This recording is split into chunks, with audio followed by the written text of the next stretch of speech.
I was thinking about a story the other day. I saw some kid riding in the back of a little truck, and my buddy picked me up one time down in Texas, and there's like 3 other dudes in the back of his truck, and I jumped in, and of course we had partied the night before, and so he comes to pick us up. He's like, just jump in the back. We're going to the gas station real quick. I was like, sweet. He had like chains and like exposed rusty nails and stuff in the back of that thing. We're just sitting in there in like our board shorts because we lived in a beach town. And then he sees a dirt road, and he's so drunk he forgot we were in the back of his truck. Starts ripping down the dirt road, finds a little pond to drive down into and start like doing wheelies. And we're just sitting in the back like,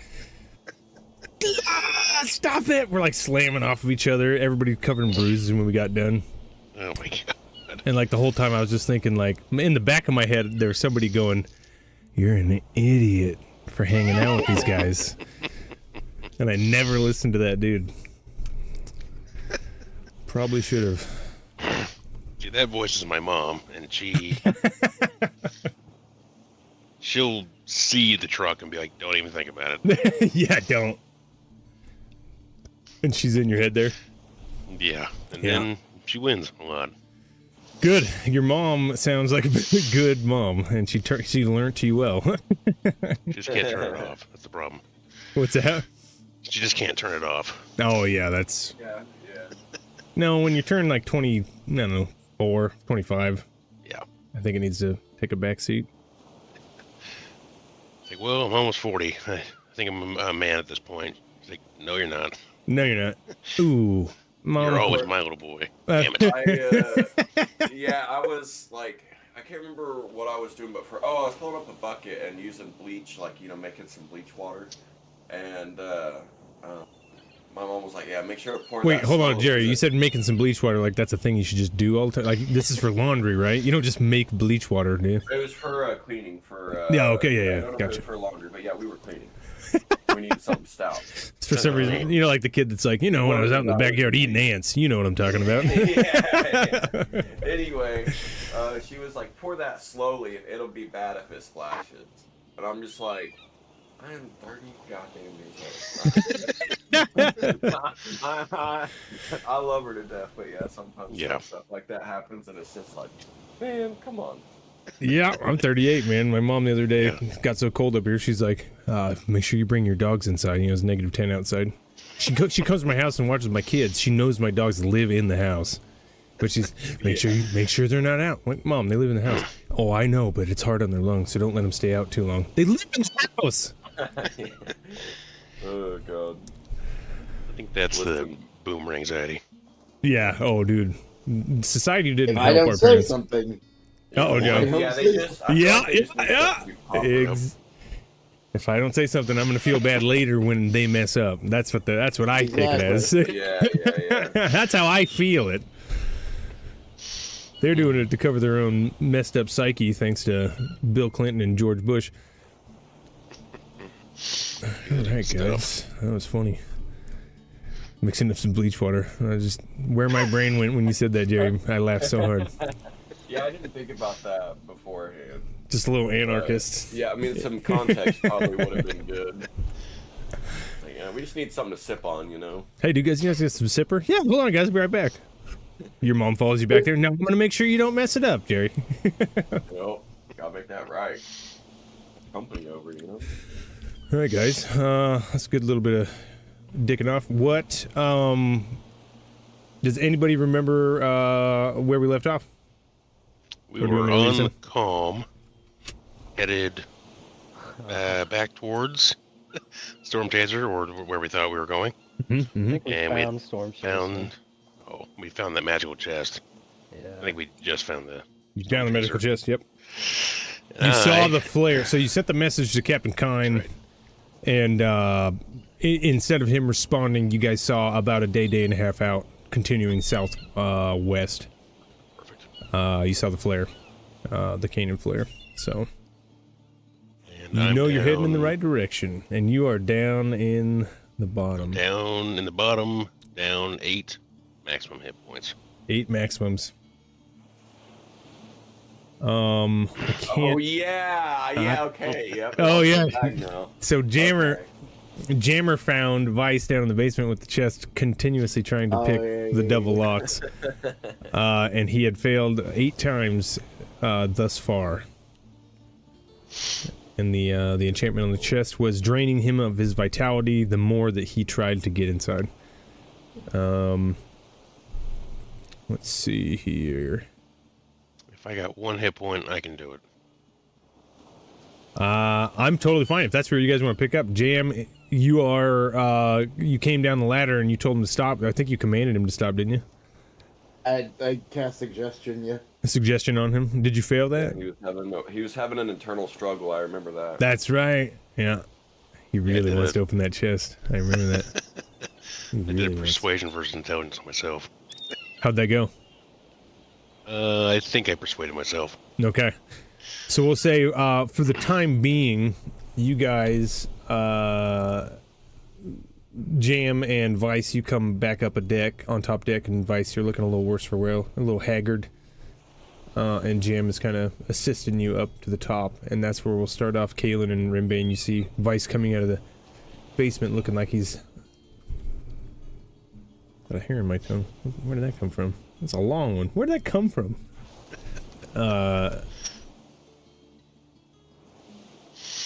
You see your buddy looking a little worse for wear coming back up to the top side. And that's where we'll take off.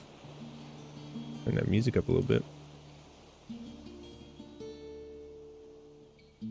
Caspian one more time. Oh, sorry. Caspian and Tobias at this time are just getting the ship in the direction, and they're getting ready to get underway, even though it's nighttime. Just so you guys know.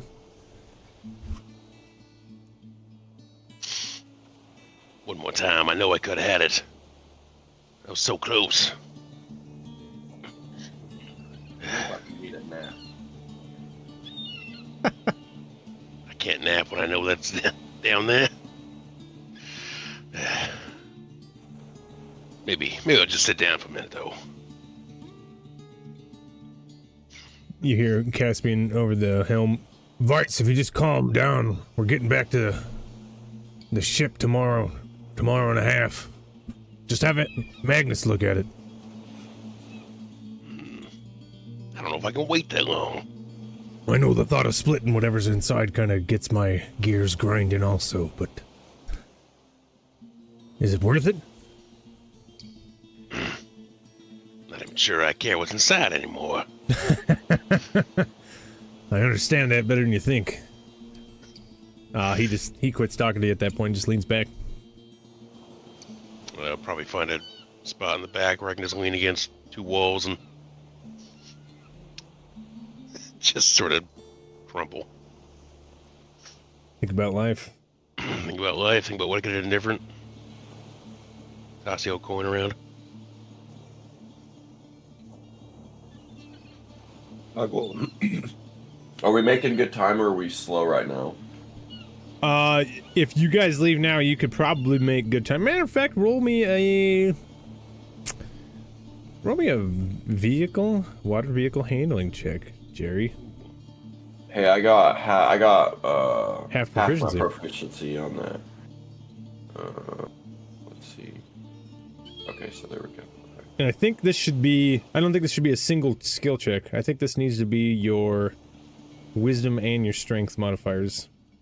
But the DCs for these are going to be pretty high. Okay, so let's see. So I think you need to use 2 different abilities to manage a ship correctly. So plus my wisdom and plus what else? Strength and wisdom modifiers with your whatever proficiency you have. Okay. 16. 16, not bad. You catch a current that's leading you mostly southwest, but the wind's bigger. So you know you're going to catch a couple more knots. So you think that the deviation from the actual due southwest it can be compensated for by the extra speed you're going to pick up if you have to veer back towards the south. So you would get your guys ripping on a pretty good course. Oops, let me get that camera. And in that case, we're going to go to travel. So That is your check to get this thing on the right course, but if you're going to take the helm, Jared, I need another roll from you, and D6s from everybody else. I think I'll need a couple more of these things, and I should be pretty close to... Roll the 6. 6 for Jammer? Yep. Nice. That's why you started off. Do a perception as I keep an eye out for the... Oh, 21. 21, nice. Jeez, what do you guys do today? It's on fire.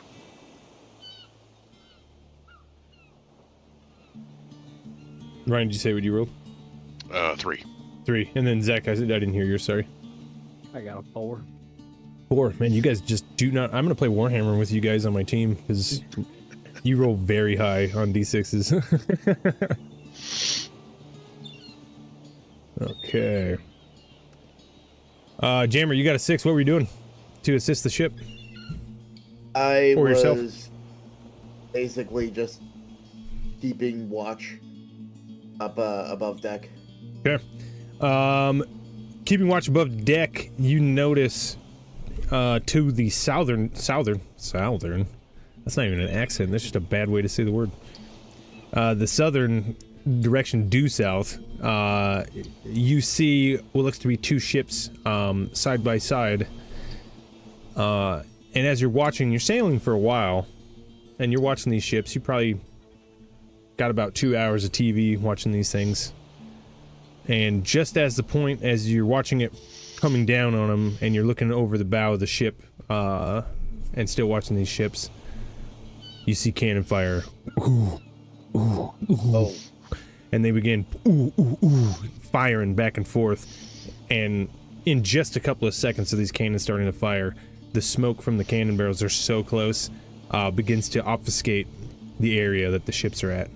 But the shots and the sounds of cannon fire continue to ring. There's small lulls for 30 seconds, 2 minutes here and there.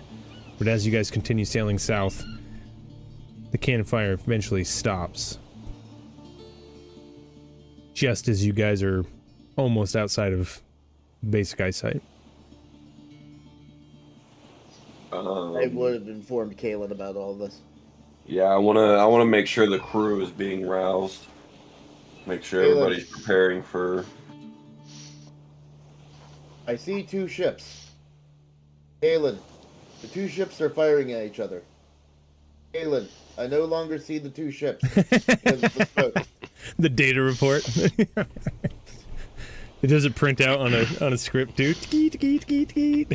Little stenographer. Yeah, so I would say with that 6, Jam, you'd actually would have picked that up pretty early and alerted the crew to that early. So everybody would have been privy to that information. As you guys sailed, you just see Caspian shaking his head. He's like, just nope, just ignore it. Normal day. Deal gone wrong. Just ignore it. But Kaylin, remember, these cannons are on the front, so if you're on the helm... Yeah, I will definitely try to make sure everybody's preparing for battle and get ready for action. Yep, cannons are loaded. Basically, Caspian was just reminding you that the ship has to face whatever it's shooting at. You only got 45 degrees off each of these cannons. So basically, your range of fire is something like this.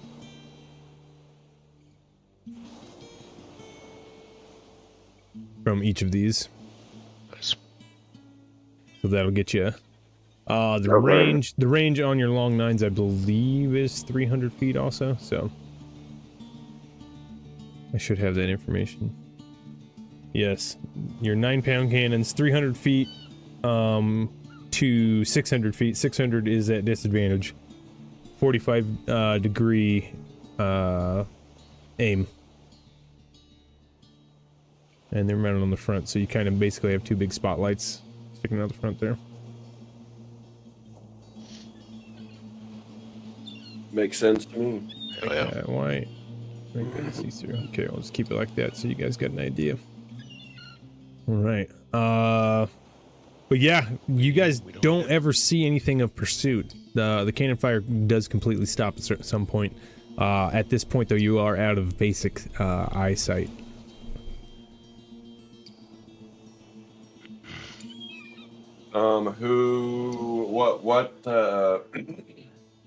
What proficiency are the cannons? The cannons are going to be... Hold on, I got the shipboard thing here. This is a good time to whip this out. I believe it's just like any ranged attack, it's just dexterity. Dexterity. That ain't gonna be me. It's someone else. I'm a charisma guy. I know it may seem weird, but you know. I'm gonna say... Cannons are gonna... because it has nothing to do with strength. This is how my brain works. I'm gonna look up the definition of the word dexterity, and it says skill in performing tasks, especially with the hands. So yeah, it's a good dexterity check. Aiming the cannon, loading it correctly with the right amount of powder, having the right length of fuse, all that stuff is skill in performing a task, especially with the hands. So. Well, I'm assuming that it's Caspian, and who's their other friend? Remember? Caspian and Isaac are both proficient in cannons, so they have their own bonus for that. It's just like thieves. You can be proficient in thieves' tools. So could we stick them on the cannons? Absolutely. Maybe, because I don't know if we have anybody who's particularly dexterous. Absolutely. So they can man the guns for us. I'll drive, and then yeah, we got the Squirtle squad out there on the deck. Squirtle squad on the deck. They both look at you guys and say, if you got somebody loading for each of us, we'll be able to fire much more rapidly. So essentially, it's a turn to load and a turn to fire. Or sorry, it's a turn to load, a turn to aim, a turn to fire. When you're was that right? Yeah, load, aim, fire. God dang, now I gotta look up another piece of paper. More PDFs. Would we be able... I want to give... Of course, he may not need it, but I definitely want to make sure Jam has advantage on everything he's going to be looking at, so he can let us know, give us intel as we're sailing, as we're approaching, when we... Let us know what we're sailing into.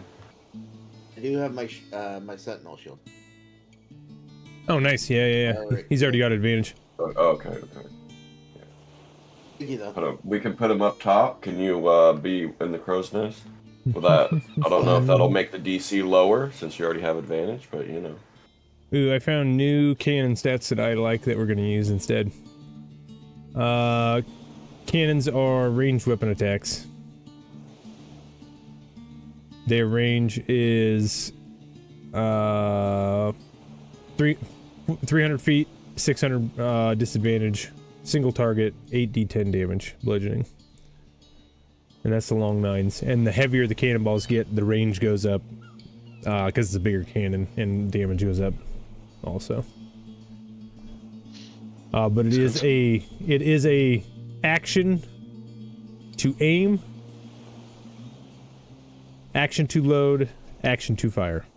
So if you have somebody loading for you, and it's already aimed, so if it's within your 45-degree scope, I'll count that as an aim. So it's 3 actions total. So if you have somebody loading for you, somebody can fire and somebody can load every turn, as long as you got the ship pointing in the right direction. Does that sound fair? That works. Okay, cool. All right. That big weapon on it, so... Yeah, big weapon time. Cool. All right. So we got that figured out. We got cannons. Yeah, ship's gonna be shipboard combat, or ship-to-ship combat is gonna be something we're gonna have to learn as we go. Because I've done it, but I haven't done it the way I like. So we're gonna kind of make the way we like, I think, when we get there. Can't wait. All right, cool. We can. The column's pretty small. We can lose it quickly. I'm just kidding. So, all right, Jammer, you rolling something for me? A little perception-y? Are you? What are you perceiving? I don't know. Are you taking the next leg of travel? Because if you guys can push through. That was considered. So it'd be considered sunrise right now. That is a dirty 22. Jiminy Christmas, you dirty ball. Jam, for some reason you decided to take with that dirty 20. You do take Jerry's spyglass just for a moment, and you zoom in. A part of you wants to see what's still going on with those ships back there. And even though your normal eyes couldn't see it, the spyglass gives you a bit more range. And you see one of the ships is smoking profusely, and the other one is very, very damaged, but it doesn't look like it has any active fires or anything on it. There are bodies and wood strewn about in the water. You see sharks starting to circle, and it looks like ropes are being thrown from the non-on-fire ship over to the burning ship at this moment. Doesn't look like anybody's pursuing you guys or even cares about you. I'm reporting all of this to Kalen. All right, Kalen, you got that on the helm. Caspian looks back as you say that, finish that statement, Jam, and just says, well, we might be close to the storm. Keep pushing? You guys aren't getting tired, are you? We gotta keep on going. Let's go. So you'll get another leg in. If you push past this without taking a long rest, you guys will be considered exhausted. Exhaustion 1 if you push past this one, but who's taken the helm? I've done it already, so somebody else can do it. Definitely not me.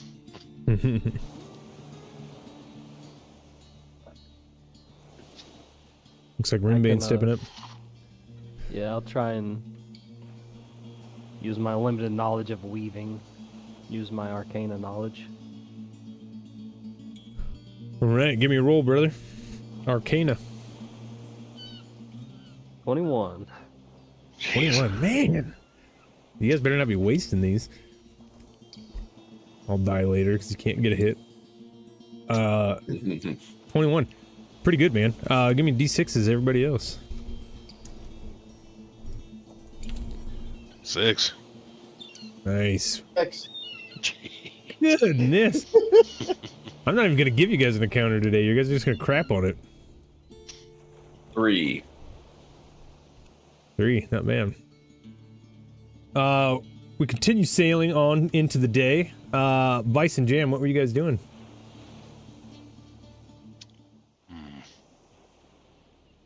Probably sitting in the crow's nest. Sitting in the crow's nest? The ship.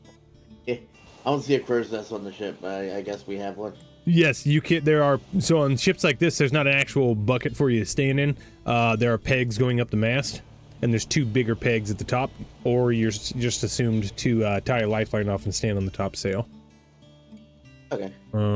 Let's see here. Which, Jam, you could absolutely easily do. We'll get to your 6 in a second. Vice, what are you doing? I'd probably still be at the back of the ship, just kind of playing with some of the cantrips, like Shape Water and Mage Hand and my telekinetic ability. And maybe somewhere got the idea to try to use Shape Water as like a jet ski, like a water jet. Cool. You have shape water? I do. Do you have shape water, Jam? Have an idea. Uh-oh. No, I don't have shape water, but I do have an idea. Let's go back down into that chest. With some water. These are, yeah. Okay, what you do is you pour water into both of the locks, and you freeze both of those water, water in both locks. The freeze should bust open the lock. Freeze expansion, bust open the lock. You're trying to tell me, oh, I can't even do my voice, that you want me to go back downstairs? I mean, it's been another day. It's worth a shot. You're actually encouraging me. What you telling me? It's worth a shot. Shot singular. I'm not, also, for the record, I'm not encouraging, but we are close to the storm, and if you did get it open, it'd technically still be all of ours, so, do what you gotta do, buddy. Vice will pull himself up very fast. Ask Rimbane for a little guidance or emboldening bond or whatever he wants to give, and I think I no can assist with that. reason. You don't need to ask questions why. You can do it. I cast guidance. I'll just be Oh, there you go. gotta go take care of some business. You know what I mean? I will embolden and cast bless. Oh Lord. And blessed. Go. Damn. All right, so we're gonna make this a thing. So bless lasts for a minute, so we can get 10 attempts with bless active if you cast it on him as soon as he goes for it. And I'm gonna pour a little, I'm gonna grab a mug, pour some stuff into it, get a little magical, and I'm gonna hand him what's it actually called? Elixir of Boldness. And that's the D4. Dang. For your next long or short rest. And that's a one-time use. Nice. Okay. Beautiful. So you roll that once, and then you get that added to all your rolls until your next rest. So it's like another guidance or emboldening bond or something. Yeah, you basically have 3d4. Holy shit. That's awesome. D4s aren't used enough, man. I wish there was a system that used D4s. I'd look into that. Just so fun to roll. Well, it shouldn't take much rolling. You just need to pour water in the lock and then freeze them. And freeze the water. Yeah, that's how we're gonna start. But True. things have a way of going differently. Locks can just bust open then. Jam, you're pretty wise. Usually things that are enchanted cannot be destroyed very easily. They usually have a pretty hard there's usually a process you got to go through to either remove the enchantment or destroy the magic in general. Okay, never mind. This was a bad idea. Yeah, you already said it. No, good idea though. It's a good idea. I mean, Vice is halfway there. normally that would be a fantastic, like, I don't know why people fight locks who have that spell. Like, I would do that every single time. But this is a magical lock. Alright. But yeah, you just found the ultimate thieves tools, I guess. Vice is already below deck. I will. Alright. I can also help pick one of the locks. I have proficiency with thieves' tools, and I can, embolden and bless myself. Look at this. Sweet. Look at this. Are we going to make this a team effort? I think we just did. I'm kind of liking it. Not mad at all the blessings and all that stuff going on. You know what? I'm even gonna take a drink of boldness myself. It's Sunday, right? Everybody can get in the mood now. Take your blessing. Woo! We're gonna get to a big old combat and just have nothing I left. know. You're just going to be burnt out. We want this chest. This chest better have a nuke in it. That is It's gonna be hilarious. confetti with a piece of paper. Congrats. You did it. The lesson was to believe in yourself, though. Or the lesson was teamwork, and y'all did it. That's the treasure we Glad found you're today. That's We what did it it. was. All right, so we got a guidance and emboldened bond and an elixir of boldness. And I got 10 attempts. Or I'm like that. Nice. Well, you got to remember when those last ones were taken away, because each one only lasts 24 hours. How many days has it been since then? You guys are 16 hours into that journey. Oh. Into that 24, first 24 since Vice got drained. I was gonna say sucked, but then I stopped myself. Good call. Comments would have a heyday with that one. Yeah, well then my brain was like, well, you have to say it now because you thought it. Oh, there it is. Now we're here. There it is, and we're done. Okay. All right. Oh, did I show you guys the... Sorry, I'm gonna segue for 1 second. Did I show you guys the flag? The Storm Chaser flag? Did not. Oh man, this is cool. Where did I put that? Was it in downloads? Yep, here it is. That. View. Large icons. There it is. Check this out. Throw this in scattered shores.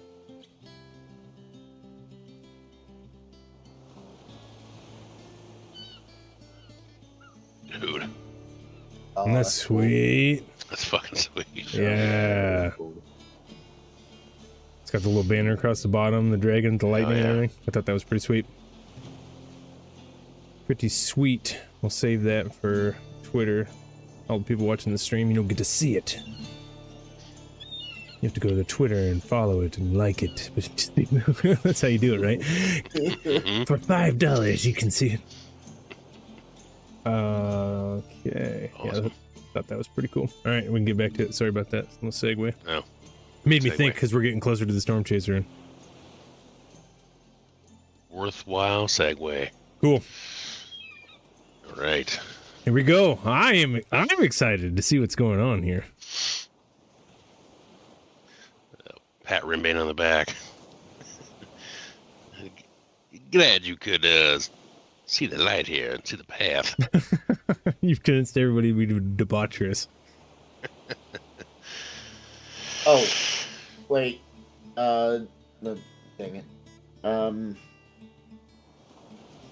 pretty sure there's one other thing I can do. Yeah, I get my spell list up though. Enhance ability. Oh yeah, you got that too. Yeah. I cast in.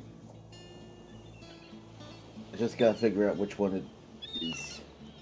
Who's got the best modifier? Give it to the other one. I only have proficiency bonus with Thieves Tool, so only a +2. Yeah, why don't you give that enhanced to him? Then he'll roll twice with his lower proficiency and vice. Okay, I'll give Cat's Grace to Rimbane. Nice. Also, you won't take falling damage 20 feet or less. Oh, because they always land on their feet. Right. Very It nice. makes sense. It shatters his knees instead. No, I'm just Yuck. Oh. Am I supposed to run now, or can I walk for a little bit?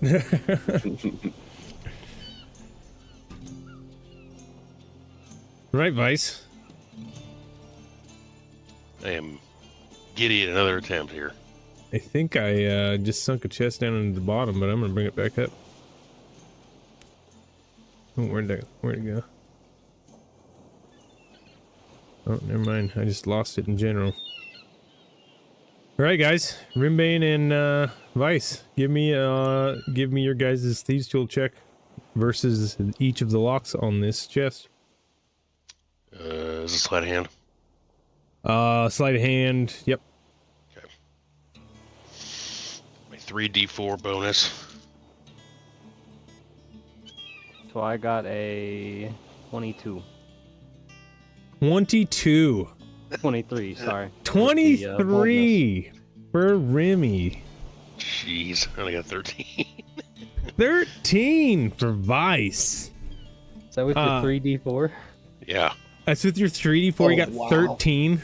Roll a 5 and then a 1, a 4, and a 3. Oh my dear lord. Sadly, Rimbane, as you unlock your lock, you hear a click and you look over with a grin towards Vice, waiting for him to do the thing that he's already done before.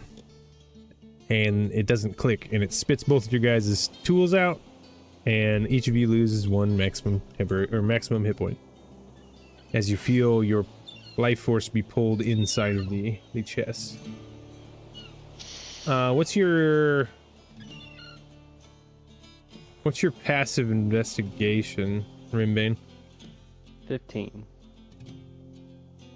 You notice, as just with your natural magical ability, you notice as the tools are spit out, you see a rune light up around very, very, very faintly. It's almost floating in like a ghost-like text. You see a rune floating around the two lock holes, and there are 20 spaces for how large the rune font was. and you see it go up 2, almost like a meter being filled, as you guys get your life force sucked out. Very, very faintly. If you didn't know what magic was, you would just think that was like a mirage. And how full is the meter right now? How many are you down, Vice? Now with that, I'm down 9. So it looks about halfway, sucking those last 2 out of you. Looks like half of a ring is formed around the lock at this point. Well, surely that's nothing. Let's give it another go, Vice. Surely that's nothing. Just getting warmed up. I love you guys. You guys going for it again? Plus, There we go. Uh-oh. 18 go. plus 6. So 24. 23. 24 and There 23. you go. Nah, yeah, there's Jim. There's Oh, the. You guys are looking at each other the whole time now. One person puts a tumbler in, the other person puts a tumbler in. Next guy puts his pick up, goes to turn. Nope, okay. Go back, next tumbler, click, click. You guys are looking at each other. You guys are almost each other's hands as you get inside of this thing. Click, click. Both locks give way. Opposite directions. They fold horizontally opposite of each other. Your life force is drained from both of you. You guys are both dropped to 0 hit points at this point and fall on the ground unconscious. You are stabilized, but you have no hit points, and you lose 1 more maximum hit point. But the people who Maximum's down and 0. Okay. The people who do not fall unconscious, you see a chest open. And inside is a mysterious bag covered in beads. Not like a messenger bag you'd carry around your waist. I cure wounds on both Rimbane and Vice. Over the next 12 seconds, JM prays to Jerry and revives both of his friends who fell unconscious as they opened the Thieves' Bane enchantment. Okay, one of you gets 6, and the other gets 7. I'll let you fight over who gets the extra. I'll take the 6. So Rimbin, you got on your 2 hit points, you're down. You got 24 hours from now. Vice, you have I think it was 8 prior and 10 now. 8 and then 2. Okay, so you'll get 8 back at the end of the next travel, and then you'll get the other 2 the next day. Perfect. Just keep track of that. As soon as I wake up, I'm just gonna look and I'm like, You got a wrinkle. kind of. You have wrinkles right now, put my Rimbin. hands on the fucking chest and just like look in there. Oh yeah. The Lucky Jam's nice. You look in and you see what looks to be a very fancy messenger bag. I am I was convinced so that tempted to take the bag out and then wake you both up and say it's gone. that would have been hilarious. Just an empty chest. Yeah. Rimbane, feeling the greed, he has to know what this is, and he's fully convinced that this has to be magical. Like, right? Nobody just puts a plain old bag in a... So I'm just gonna cast Identify. You cast Identify. Sorry, I walked away from too quiet. Yeah. Oh, good. You cast Identify, and this is a bag of holding. Oh shit. Yay. I Yeah. will reach in the bag and see if there's anything in there. You reach into the bag and you feel empty space. Oh. Empty bag of I'll holding. just- But your Identify spell has informed you that when you reach into a bag of holding, you have to know what you're grabbing to get it. You have to think of the thing you want, and that's what you pull out. There's not just like a thing in there that you can see. You also know that turning the bag inside out empties all contents onto the floor. And you also know that putting 2 bags together is not the thing to do. Unless you're crazy. Right. Interdimensional rift. Yeah, you can send dragons' heads to the astral realm. Oof. I read a story. Some GM let him do that. The barbarian was getting swallowed, but he brought 2 bags of holding with him, and he did it. And they teleported the dragon's head to the astral plane. Freaking insane! I know a certain kraken that might work on. Ooh, ooh! But now you got to find another bag of holding. Oh crap! You can make one. I can create one. Yeah. Dang it! What did I do? I can create a nuke. I gave my barbarian a sunblade. That's what I did. In an undead campaign. Rimbane, with your new knowledge of this bag of holding, what are you doing? I will look at Vice and say, well, should we dump it here, or should we wait in case there's something troublesome in this bag? We went through all that trouble to share? I mean, I think technically, we empty it at the back of the ship, and we gotta share it. Yeah, that's what I'm saying. Dump it. Dump What it. if there's Start chanting. what if there's barrels of gunpowder or something in here? Bad time to take They're up already- smoking. And there are already barrels of gunpowder under the ship. In the ship. I'll put out my cigarette at What's a that few point. more? What's a few more? Come on, what's the worst that can happen? I mean, that sounds logical enough to me, and I'll just turn inside Just go out. for See it. what we got. Makes sense to me. Let's see here. Rimbane, you're dumping it out? Yep. Give me... What are you rolling for that? You are gonna roll... I'm scared that I have to roll. I want to do this 2-tiered. I want to do a D100 to see what dice you get to roll for what's inside. So give me a D100, and that percentage is going to tell me what dice you're going to roll to see how many things are in this bag of holding. Nice. Nice. What did you roll? Nice. That's got to be worth something there. I Yeah. ain't mad at you. Go Gotta ahead. be worth something. Roll the D12, dude. Roll the big dog. Roll the big dog. Serendipitous. Dodecahedron. Ooh, just a 69. 3. A 3. Still not terrible. And then roll another... Actually, we're going to stick with that 69 because it's so good. As you dump this thing out, just a pile of gold starts spraying out like a waterfall. And you guys are just looking at each other like, what the... as 6,900 gold spills out of this thing onto the deck of the ship, the chest that you were standing in front of is now buried in a mountain of gold coin from all different places, all different eras. They're in different shapes, different stamps. But you see Caspian and Isaac both look at each other and look at you guys and just go, what the fuck? All right, I need you to roll a D100 3 times to see what items are in there. That is 1,150 gold to all 5 members. Not Or 6 members, bad. including One more time. How much was that? 1,150. Oh, Good job, boys. Caspian and Oh. Isaac just got some money. Dude, they're paid. Alright, first D100 is 26. 26. 26 gives us...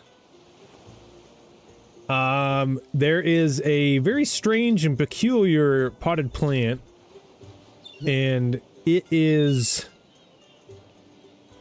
about 5 feet tall from the pot, and the pot probably looks about 30 pounds. Pretty big. It's a pretty big base. I'd say a 5-gallon plant base, if you guys know what that means.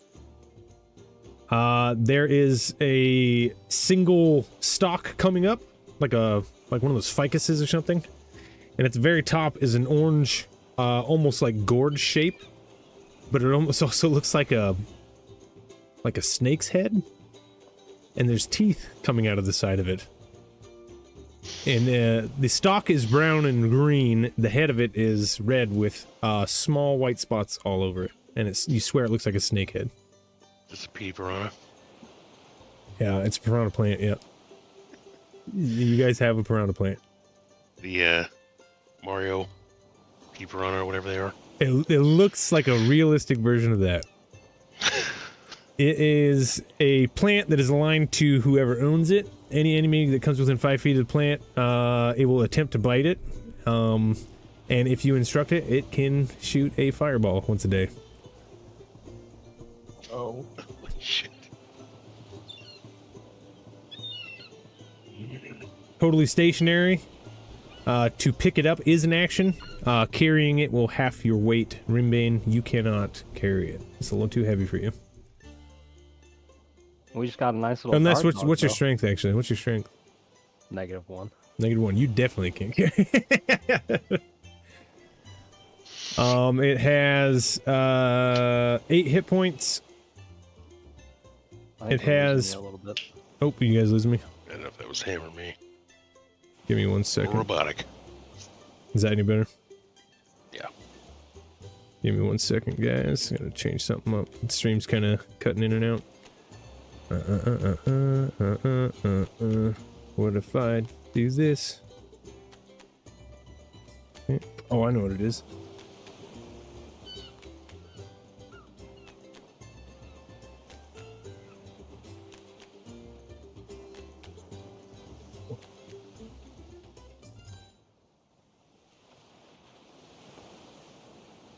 I bet I know what it is. My office is 9,000 degrees centigrade.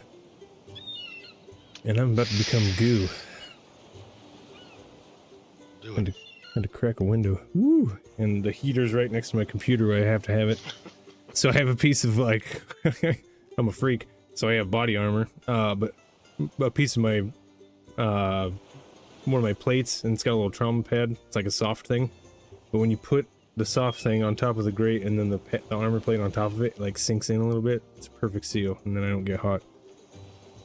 But that's my Nintendo fix for my way too hot of an office.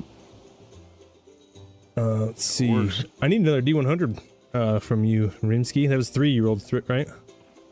I've only rolled 1 so far. You only rolled 1, so I need 2 more. I'm glad you saw that, Ryan. You're like, is that PD for Ryan? Yeah, exactly. And we can even 71. say the pot that it's in is a little green bowl like that. Yep. Absolutely. How much health did you say it had? Sorry. 8 hit points. Oh yeah, that's probably where he lost me. 8 hit points. It has a +4 to hit. It does 1d8 piercing damage on hit. 1d8 +4. Or sorry, 1d8 +2. 1d8 +2. +4 to hit. 1d8 +2 piercing damage on hit. And yeah, you can cast Fireball once per day at dawn. Once it sees the sun, it can shoot another fireball. And then the second D100 is a 71. 71. Let's see what we get with this. I'm just going to assume that you're going to cast Identify on these before we... God dang, this is awesome. And I'm giving it to you. It is a small dagger that has an orb at the bottom of the hilt. It's got a black leather-wrapped handle with indentations for your fingers to grab onto. It has the crossguard is like 2 points going up and 2 points going down, and centered in between the points going up and down on the very edges are 2 diamonds. And then the blade goes up to a curved point, but it is razor sharp on both sides. This is the possession dagger. When stabbing a thinking creature, the creature has to make a wisdom check against your spell save DC. If it fails, its mind is transferred into the dagger for 1 minute, rendering its body useless. After being used, it requires a full long rest to be used again. Are Oh, yeah. daggers simple weapons? So, It is a dagger, and it is a simple weapon. I think anyone can use a dagger. Very nice. Not bad. Pretty cool. And then 73. 73. All right, I don't have to roll very far. You find a large paintbrush, but looking a little bit deeper into it, you realize that it's a wand that's shaped like a paintbrush.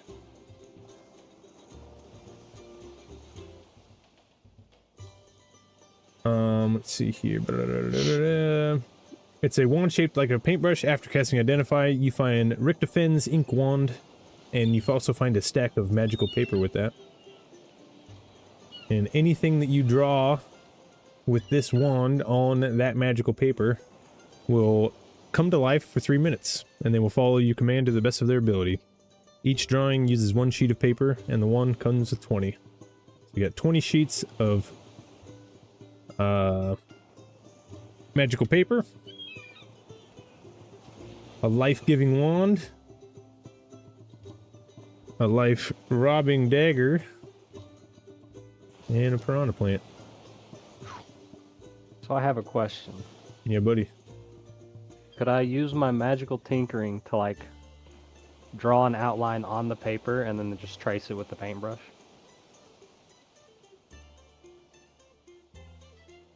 For trying to do what? So what's your main goal there?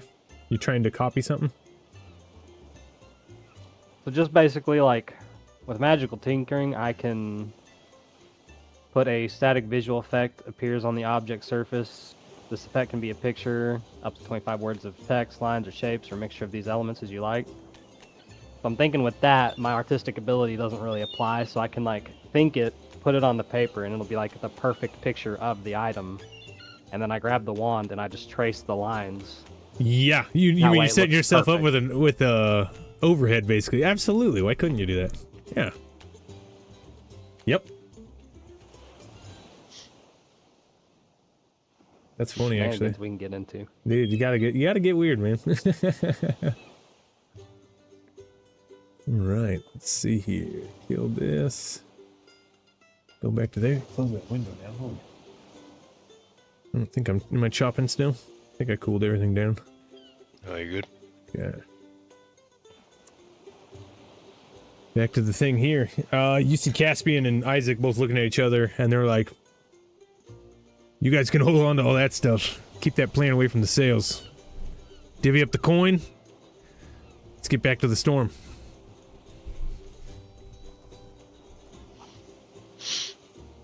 See what I tell you? It was all worth it. Definitely. Chances pays off. I'll just, like, high five Vice. Probably a low 5 for me, but I'm into it.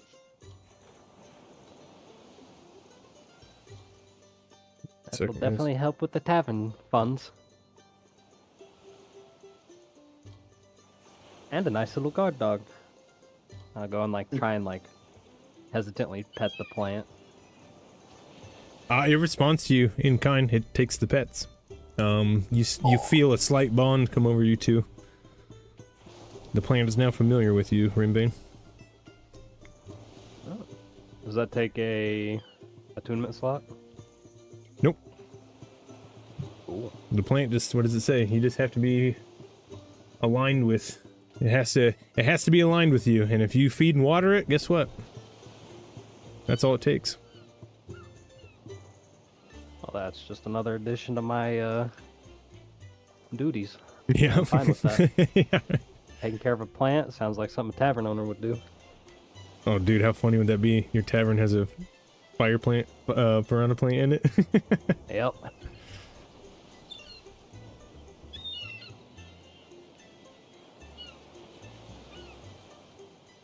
Well, I definitely do not need the dagger. I already have a short sword.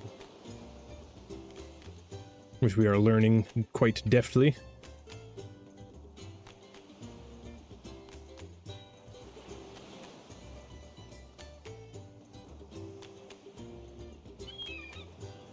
What's the DC on the dagger? Your spellcasting. They have to beat your will while you're wielding it.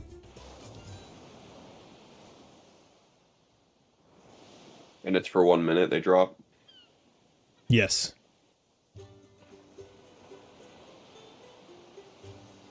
Can they make a check per turn, or is it just they lose their end? No, if you this is like a maze basically, save or suck. That's why I was like, I don't know if I should give it to you, but like, nope, I'm gonna give it to you. Why not? We'll see what happens. That'll definitely be handy for any of us to have. Yeah, that's like a utility dagger.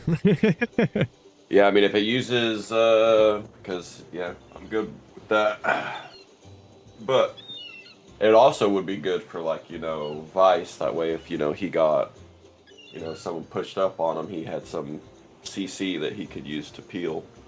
Yeah, this doesn't apply to any of you guys, but it requires a spellcasting modifier to use. You could also just fly by and shank them, and then, like, that person just drops. Be risky if you can throw it too. Oh yeah, throwing it's crazy.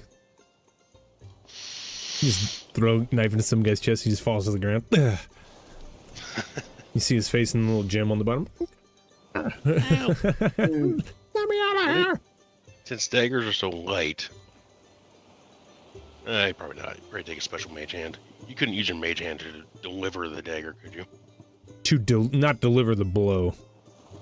Like recover Could you use catapult? Yes, abso-freaking-lutely. 100% yes. I'm gonna eventually take that spell, and then you could just drop it on the ground, Vice, and I'll just catapult it at him. You could use, what's that other one too, that hand you can control? You could use Bigby's also. I'd allow that. If you don't want to use if you don't want to use Bigby's as, itself, you could use weapons in it. I mean, obviously it can't attune, so it wouldn't be able to use magic items, but if it's your spellcasting modifier, that's what Bigby's uses to hit. I don't see why you couldn't use that to deliver a dagger blow. I'm gonna take that one off of my notes. So who's getting Which the one, dagger? the daggers? I mean, it's good for anybody. I mean, Not I don't know me. if Jam has anything offensive that he can use to get people away from him. Oh yeah. I don't actually. The old stab and donk could be pretty good for old Jammer, actually. Yeah. And you got a high, you got a decent DC, don't you? 13? 14? 14, yeah. 14, yeah. I don't plan on getting into fights, so if anyone does get up to me, I can go ahead and use the dagger. Hold their brain out real quick. Be like, Yeah. the last line of defense. Yeah, and like I said later, eventually I can learn catapult, and then just shoot it. just drop it as a free action, and then I'll just shoot it at him. Oh, that's so awesome. Cool. You've got your hands on some sweet stuff. And then the paintbrush wand. And then the paintbrush wand with 20 sheets of the corresponding paper.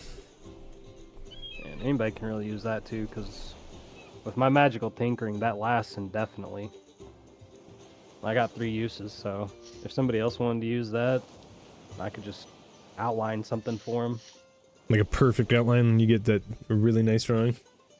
Yeah. Are you the original AI art generator, Rimbane? The world is gonna hate you. Up to 25 lines. The world's Can't gonna be that hate you intense. until it gets to the point where they rule us, and then we are forced to worship them. I don't know why people are fighting it. Just let it happen. Yeah, it's already happening, yeah. And say Yes, thank you. Say thank you when you... Yeah. Hey Siri, send this. Okay, thank you very much, robot lady. Oh, I wasn't talking to you. Nope, you can go back to sleep. Sorry, my phone actually woke up. Jeez. That's terrifying. I said her name in passing. Oh, yes? Always listening. That's so funny. I love being a borderline conspiracy theorist. It just makes life more fun. Entertaining. It's entertaining. Why did I get? I didn't even order this off Amazon, but I wanted it. How did it get here? Series in the background. I just thought it and it worked. Yeah, that's so dumb. Alright. So our options now is you guys have the day ahead of you. You think you're about a leg of travel out from the Storm Chaser. we're reading off where that flare was. If you guys push through without taking a rest right now, you will become exhausted, but you will get to where you saw the flare. What do you want to do? Say push on. Well, yeah, all right. Yeah, all right. Caspian and Isaac are feeling real good. They don't give a crap. They just got paid. Like, absolutely. Let's go. A little bit of energy on the high seas today. Who's taking the helm? Hey, now it's time to die. I'm gonna try and take a short rest, so I will not take the helm. Smart. You can absolutely, if you guys want a short rest during a leg of travel, that's fine. You do have to help most of the time, but you can sneak an hour of short rest into the 8-hour travel. If we short rest, does that mean we don't get exhausted? If you short rest, you will still get exhausted. Long rest is the only thing that... short rest is just basically like when you're breathing hard, you sit down for a second until you stop breathing hard. Okay. Long rest is like actual recuperation of like muscle fatigue and all that kind of stuff. Kind of how I play it, so... Alright. What was I gonna say? Well, I would rather not be exhausted, but I do want to get to the Storm Chaser quick. But I do think Vice should probably long rest, because that's how you get rid of those points, isn't it? I will say a cool rule we could do is you guys would be able to choose to long rest during an 8-hour travel if you had surplus crew. This ship requires 6 people to sail at full speed. If one of you opted to take a long rest during a travel procedure, I would just half the travel speed. Now, with that wand and that paintbrush, is the thing that comes to life the size of the paper, or does it like... It's the size of the drawing. down? It's the size of the drawing and whatever you can fit on the paper. And I've already thought about you laying all 20 sheets out and mending them into one sheet and drawing something big. I'm okay with it, Zach. That's fine. If you want to do it that way, it's fine. But remember, they're all gone at that point. Ooh. And does that require a tuning?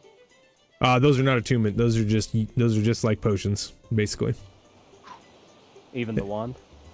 Yes. It'll take an action to use to do it, to draw it, obviously. But if you're gonna do it your way, I think, what is that? What's your unability? What's that? Does it take an action? Yeah. Okay, so if you're gonna do it like the very professional way, like you want to do it, it would take 2 actions, just because your ability takes an action.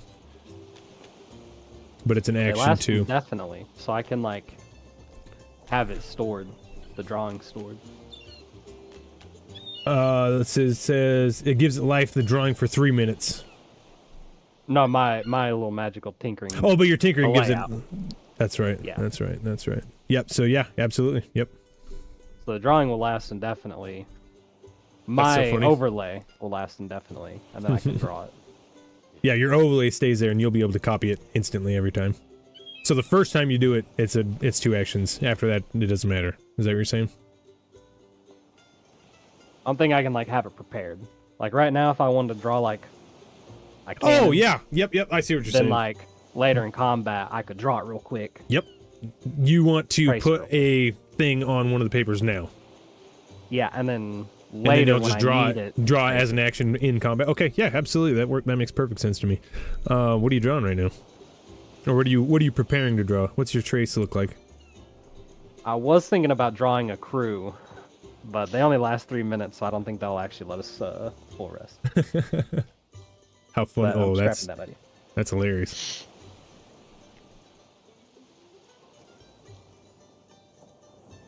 See here. Assuming the 2D drawing becomes 3D. Yeah, they will step out of the paper, but they will still look like the drawing. Like it's gonna be, they're like paintbrush people. I don't know if you've ever seen Naruto, but there's a guy on there that paints Sai. things left side. Yeah, he's awesome. There's also a guy in One Piece that does that. God, One Piece just steals all the good ideas from everybody else. But they do it so fun, I don't care. I'm just kidding. I do think One Piece came first. I was trying to It probably did. poke at Zach. Oh yeah. Probably not the arc where that guy shows up, because that's not till like Dressrosa. That's post time skip. Oh, okay. Who's Rosa? Listen, I'm sorry. I know Yeah. we're going off on an even deeper tangent. No, but I'm need to not know that what I deep wanna into One eat. Piece. I'm literally a surface level, and I fell in love with it so much that I made an entire campaign based off of it. So like that'll tell you something. Like, It's good. it's good. It's real good. And the I know live the action Netflix was show was really good. good. It was good. The kid Yeah. they picked was so fire. Yeah, dude. God, he got the me main jacked up character all the of time. Like because that was what I was worried about. Because One Piece is just so dang cheesy, and I'm not saying that that's a bad thing. At least most of the time. I know it gets serious and has its moments, but Well, that's the whole point behind it. It does a really good job. Yeah, but I was scared that they would lose the anime cheesy wholesomeness, but no, that kid, he is so good. I say kid, he's probably older than I am, but he is so good. But he looks like he plays a young, inspiring dude so well. Mm-hmm. And the chick they picked for Kami, her voice is perfect. Her voice is just nails the character for me. Nami, I even like Sanji. I think the Sanji actor is my favorite. Sanji's so great. good. He's so Sanji's good, that guy. So good. That scene at the actually restaurant when watch he's the fighting with his hands in his pockets. Oh, that was so good. Mm-hmm. Yep, and when he at the very end, which I mean, it's just, but the way he kicks, he just comes out of nowhere and kicks somebody off of somebody else, and it's just so he's just sideways with his hands in his pockets. Yeah. Fights over. He's like, "Hey guys, hungry? Wow, here's some spaghetti. What? With some fondue la crème. Yeah, I love that dude. So good. Yeah, that Sanji was good. I mean, let's be honest. Roanoa, is that Roanoa Zoro? Yeah. That guy's great too. The actor they picked for that is good. on it. And I like how they threw in his getting lost into little bits and the they're like, what are you doing here? He's like, I don't know. I was looking for the liquor. He's just in a house. He's just in a big house. How'd you even get here? Nailed that part too. Yeah, that's so funny. Where's the wine? All right, that's a good One Piece segue. Yeah, let's do this like a travel. Who is doing it? So we don't. So let's see. You said it takes 6 to crew this, and we have. How many do we have? 6? Because it's us. What? Yeah, you guys took the minimum crew for this ship. Okay, so yeah, we'll all be needed. Well, let's see. I mean, I can helmet again, but I feel kind of bad not letting other people do it. So. Well, you kind of have the desire to be a ship's lead anyway, so I don't know if anybody else really has that desire. You can take my turn. Look at that. Got it. You guys are I becoming gotta such be a the good team. best sailor for Captain Kine, man. You guys didn't know this, but when it was 2 different people picking the lock, the DC was lowered also. Oh. It's the Thieves' Bane enchantment. I thought it was pretty cool, so I used it on you. Got me. But you got to pick both locks, and if it's a single person picking the locks, the DC is much higher. But it'll drain you down to nothing, and then if it gets enough hit points into it, something cool happens. Very cool. But nice job being a team, you guys. It makes me happy when you do that. Matter of fact, inspiration for everybody who doesn't have it. Damn. I didn't even think about that. Why wouldn't you? Why wouldn't that have been? Buy a bottle of rum for that. Anybody who's low on hit points can follow Jam's lead, take a short rest during this leg of travel, and roll some hit die. I need it. What's Because our we did temp not out want right rest. now? From 2, unless he rolls real high. Actually, Well, also with the chef feat, if you take a short rest, if I make some food, you get an extra 1d8 hit dice from my chef feat, so you don't have to use your own hit dice. Nice. A bonus D8? Yup. That's clutch for sorcerers and stuff. Warlocks? yeah. Actually, not remember on warlocks. I think they are D8. Wizards for sure. Wizards used to be a D4, guys, just so you know. Just so you know where I come from. Back in the day. They were D4 hit points level 1. And they got that shit was, one that shit spell was slot. Oh, And it yeah, was no. magic missile before when it cantrips, should have been mage armor. Yeah, I thought about going and playing freaking the old OG Baldur's Gate, but I'm scared of shit like that. No, dude, you don't do it. You thought this shit was good? Lol. That shit Dude. didn't get patched for 6 years after this, motherfucker. Dude, if your wizard was level 7, you're terrifying. But level 1 through 6, you were just a really bad ranger with a hand crossbow. They didn't even have Firebolt back then. Very All right. rough. That's so funny. And for my Scaling little snacks, I rolled a cantrips. 22. 22, not bad. What did we do last time you rolled over 20? I think it was a D6. I think last time you doubled it, so just 4 temp. That sounds that's even easier. Then we don't have to do math. Got everybody takes 4. I need it. That's like 20% of my health right now. Heck yeah, dude. 50%. Every 1 hit point counts. Well, and it's Do all you about guys- hitting those break points. We probably should have covered this earlier on, but do you guys want to do grievous wounds in this campaign? Basically, What is that? the way that works is, well, I use hit points as a like a pain threshold. It's not you getting sliced up as you lose hit points. Like, hit points are your ability to withstand being damaged. So like once you're at 0 hit points, that's when you take like a laceration across the chest and you start bleeding everywhere. But up until that point, it's just like you're getting hit, and you know, like a fight in a movie where you go way too long, take too many punches to the face. Gotcha. I do that anyway, but what we could do is there's a percentage thing for where a blow lands. So like if I hit you and knock you down, I'll roll a percentage. You'll do this also to like NPCs or anything like that. I'll roll a percentage that tells me where I hit you, and then there's a list of like damaging effects that can come from being hit there. But it also opens up the world of like finding magical reasons to fix that, and or, you know what I mean, or amplify your abilities in that area. It's like if you get your arm cut off, you get a robot arm installed. Something like that. But we could think about that, but I think that would be kind of fun later on once you guys get a little bit more. Actually have a peg leg eventually. Actually have a exact stuff like that. Yes, see, Zach, you know what I'm talking about. But think about it, makes it a little bit more realistic. Doesn't really affect John so much. Just put his leg back on. So. Well, we do have an artificer who could build us an arm blade, you know. So yeah, you I do think have we an could- artificer that can build you an arm blade. You're not wrong Just about that. replace our arm. Just cut it off now. Yeah, I'm for it.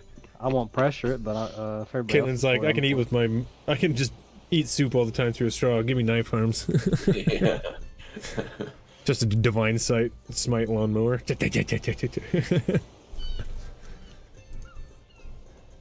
Cast spirit guardians and just start spinning in a circle through the enemies. Did anybody roll yet? Have we been just doinking around this whole time? I think so. I love it. We haven't had a doink around in a while. That's good. All business. Jerry, you're taking this one. Do it.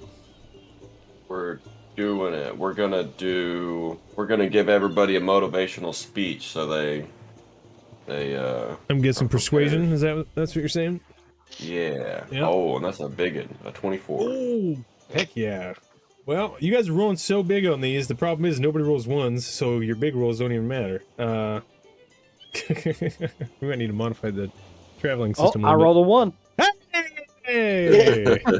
We did it. my Successfully. random encounter list is gonna work. I got a 6. I only spent like 8 hours on this random encounter list, and you guys never roll it.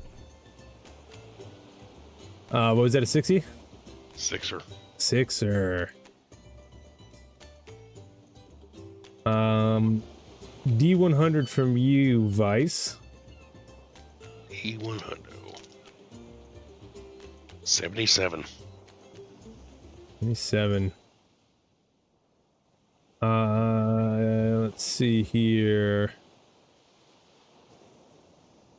You see a couple of barrels floating out in the water. You guys could probably get to pretty easily. They are sealed with no identification.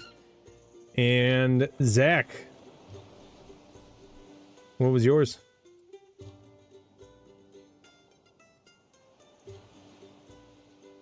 $90. 90. Highs are good. Highs are good. Highs are good. All right, this is awesome. Actually, this is awesome. I gotta think for a second now. Give me a second. There's a weird rubber man in one of these barrels. All right, we're taking him on board. Give this man some meat.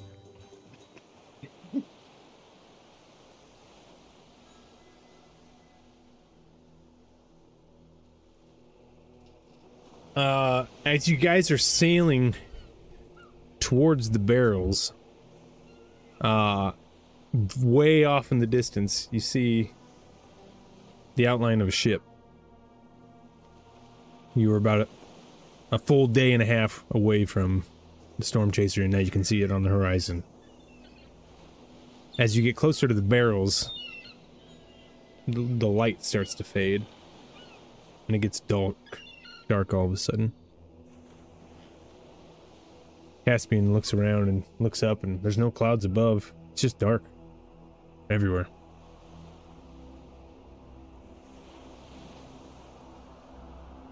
You continue to sail by. Caspian looks over at you, Vice. Get the gaff ready. Pull those barrels up. We gotta see what's inside. What's going on with this darkness? Is this you, Vice? Knock it off. I should still be able to see. Everybody can see. It's almost like twilight.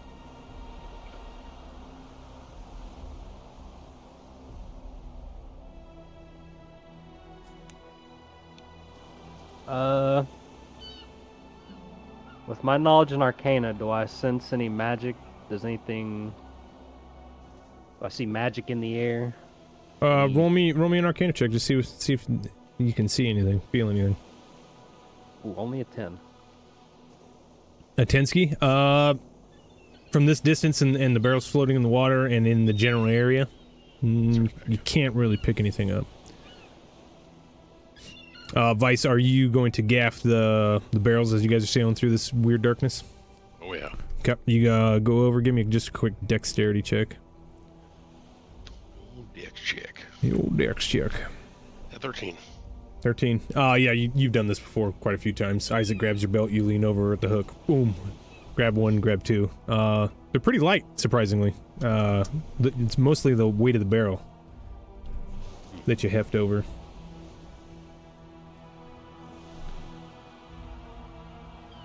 Wonder what's in these. It's so light. Open them up, see if we're gonna keep them or not. Help me get them on board. Let's see here. Do I have... Can't detect magic or anything yet? I do. I cast Detect Magic on the barrels. Jam, as soon as you cast Detect Magic, a strange energy. It's a feeling of magic, but it's not like a school of magic. But you definitely feel magic radiating from one of these two barrels. Alright, which one is it? I'm running my magic detecting wand over both of them. Yeah, you're like you're over the left one. You're just getting slight pings. You get over to the right. Boop, boop, boop, boop, boop, boop, boop, boop. It starts pinging really hard. Yep. This one is magic.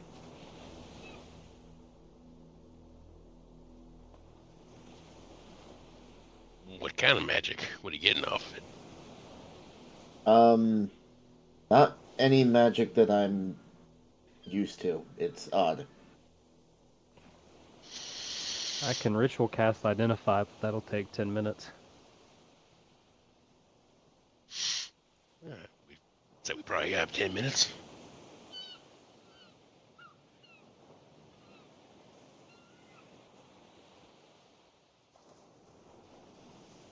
You're ritually casting what? Identify?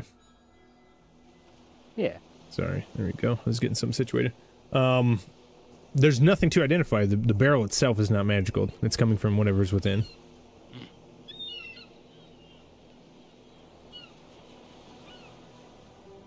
Alright, stand back. Have me open this. Grab my crowbar.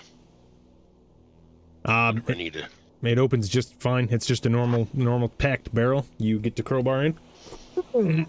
Lid flops off, filled to the brim with seawater. Interesting. This was the magical one? This was the magical one. look down in the barrel and see if there's anything. A little murky. The wood's been decaying into this water for quite a while. I will shape water out. You reach in with your magic. This water resists you. It does not let you shape it. Interesting. I looked at... Oh, Rimbay, nice. Can you identify the water? It looks to be water, sir. And then I will go ahead and ritual cast identify. Of course you did. You cast identify. This is not a magic item. This water has a magical essence to it.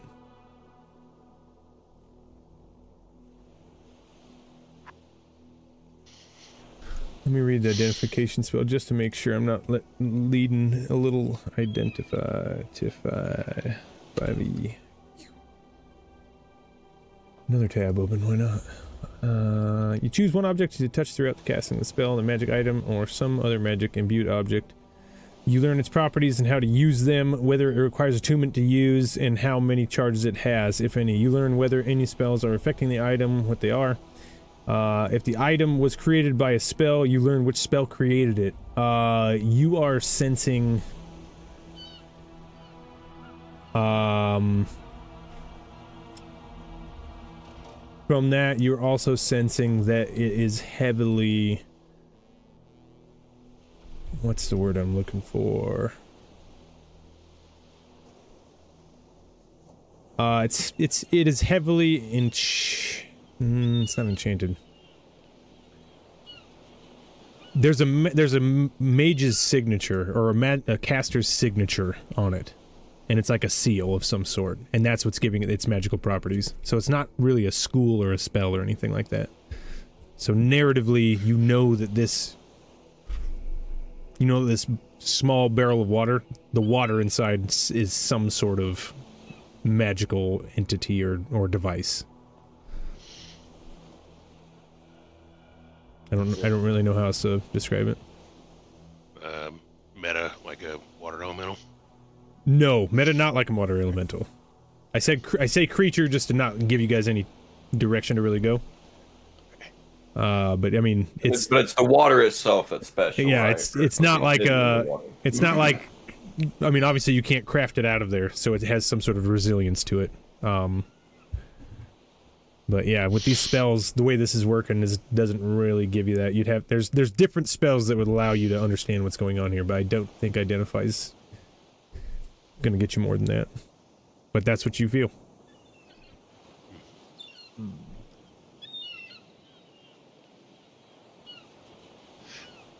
This one might be a bit beyond us.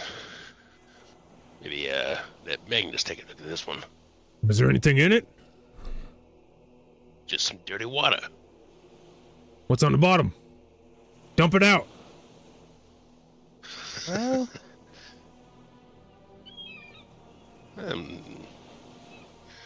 I bet a judgment says don't do that, but my lesser judgment says that's a great fucking idea.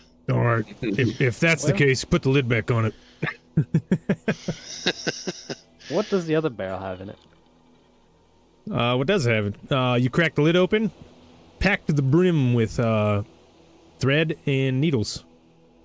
Interesting.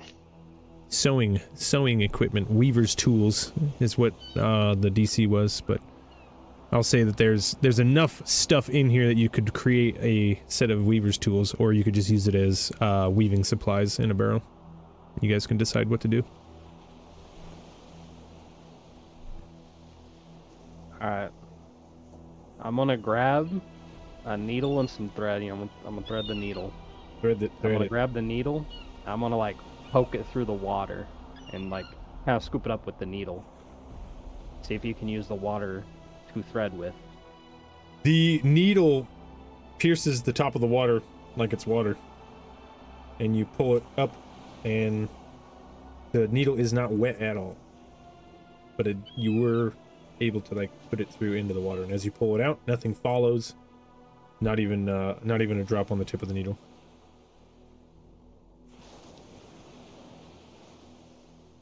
Why would they barrel weaving tools with magical water?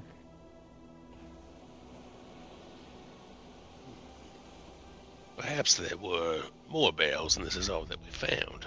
Maybe the currents took them. Are there any like cups on the boat? Yeah, I mean, you guys probably all got cups or horns hanging off your belt somewhere. That's a normal thing to carry around back then.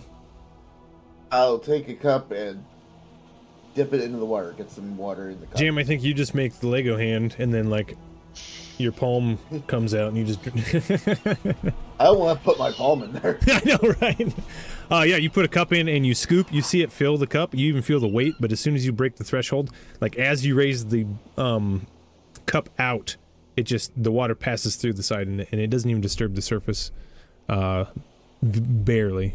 Like you see the cup enter the water, but as you pull it back up, it just ripples back to smoothness. It's not how water is supposed to work.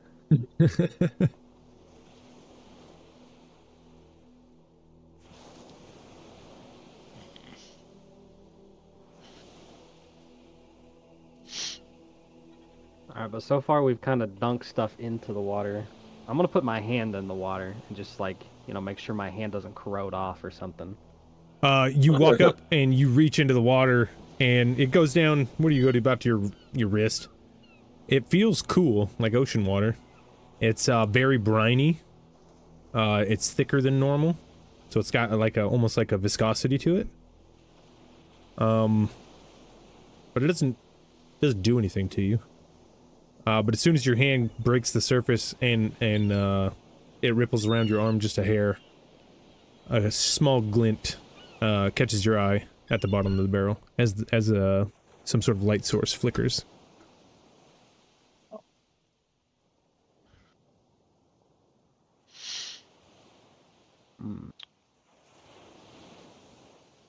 All right.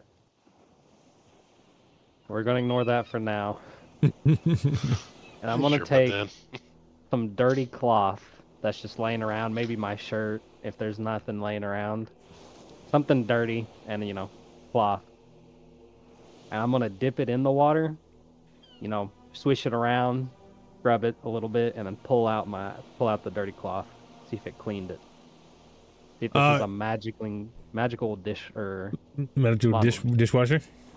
Dude, how cool would that be? Clothes washer. If you want, by the way, this isn't that obviously because I'm saying this, but if you want to do something like that, make an enchantment in the game, let's do it, because that's how you make your millions right there.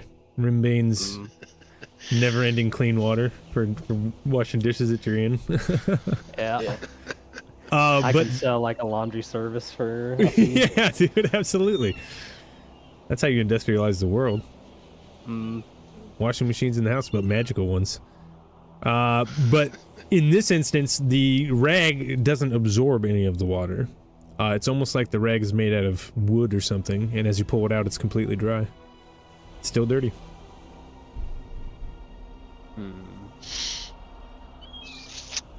Did only Rimbay notice the glint at the bottom? Only Rimbay noticed the glint at the bottom. I'll go ahead and tell everybody about it. I noticed a little glint. I'll put my hand in it. Anybody looking over, there's no rolls or anything like that. You can't see through the water. There's not even a chance you can. It's too murky. Rimbane, as soon as you place your hand inside of it, goes to about 80% clarity, and there's something shiny on the bottom. Well, Vice, go ahead, dip your hand in there, see if you can get it. See if you can get it. See if I can figure out what's going on here. Put my hand in. Imagine I see the glimmer. As soon as your hand breaks the surface, it just becomes a little bit clearer because you can see your hand like descending. You notice the deeper your hand goes in, the clearer it becomes. I'll go to the elbow. Elbow, not quite deep enough. Actually, you're not even halfway there. This is a 55-gallon drum, so like however tall Vice is versus that's how far you have to reach in. That's probably like dunking your head in. Yeah, you might have to go at least shoulder and cheek. I'll try to use Mage Hand first with my hand in the water so I can see it. You say that one more time. Sorry, I was chatting. With my arm in, elbow deep, we'll try to use Mage Hand to get it first without having to go deeper. Okay. Yeah, as soon as you reach your arm in and release your Mage Hand, the energy can't manifest. You cast Mage Hand and it gets shunted out of the barrel on the side. I guess there's one clear path here. And I'll take a big breath. God. You going in? I'll go in. You put your head in and you barrel feet in, and you guys see Vice get up to his waist as he's reaching down. Vice, the water's very clear. It's very dark, but it's very clear. And you're reaching towards this thing, and it's just a little bit. You gotta go a little bit deeper. It's just right there.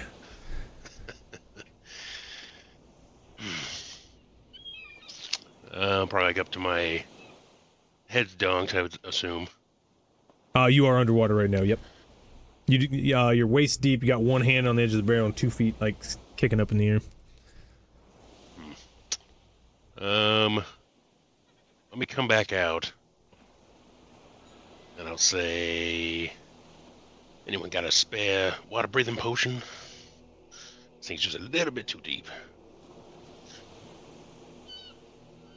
I think we still have like 14 left. I'll hand him one. Caspian's like, what do you mean a little bit too deep? You were waist deep in that thing. It's not even that. What are you talking about? Just grab it. Well, you know, just in case. I may be reckless, but doesn't mean I'm stupid. Well, all right. And I'll put the potion on my person, and I'm not gonna drink it yet, but I'll go back in. And if I gotta go completely in the barrel, I will. You go end over feet and start slipping into the barrel. Anybody on the outside sees Vice's feet go below the surface. Vice, you are now in a wide, dark expanse, and about 15 feet down on a sandy bottom, you see a ring. This ring is platinum. And this ring has a color gem going all the way around the outside. It's almost like a rainbow pattern of gems going around the outside. It is glorious. Then I must have it. We're Mermaid Issa, yeah, Marissa. She just followed. Let's see. I'm probably aware that I'm totally submerged and this is unnatural depth. So I'll drink the potion. You drink the potion. You become able to. You open your mouth and your lungs, and water fills, but it just feels like air. You're water breathing. I will swim down and get the ring. For just a moment, you look back above you, and about 15 feet up, you see a small hole. A little bit of glint of light coming off the top of it. Nothing but black expanse in every other direction. It's almost like a dim spotlight is illuminating a 15-foot diameter space on this ocean floor where this ring is laying directly in the center. I'll show you a small.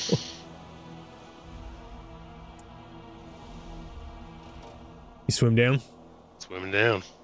You swim down, and as you get closer to the sand, you almost feel like the gravity shift. And your buoyancy leaves, and your feet go down to the ground, and almost like you landed on the moon.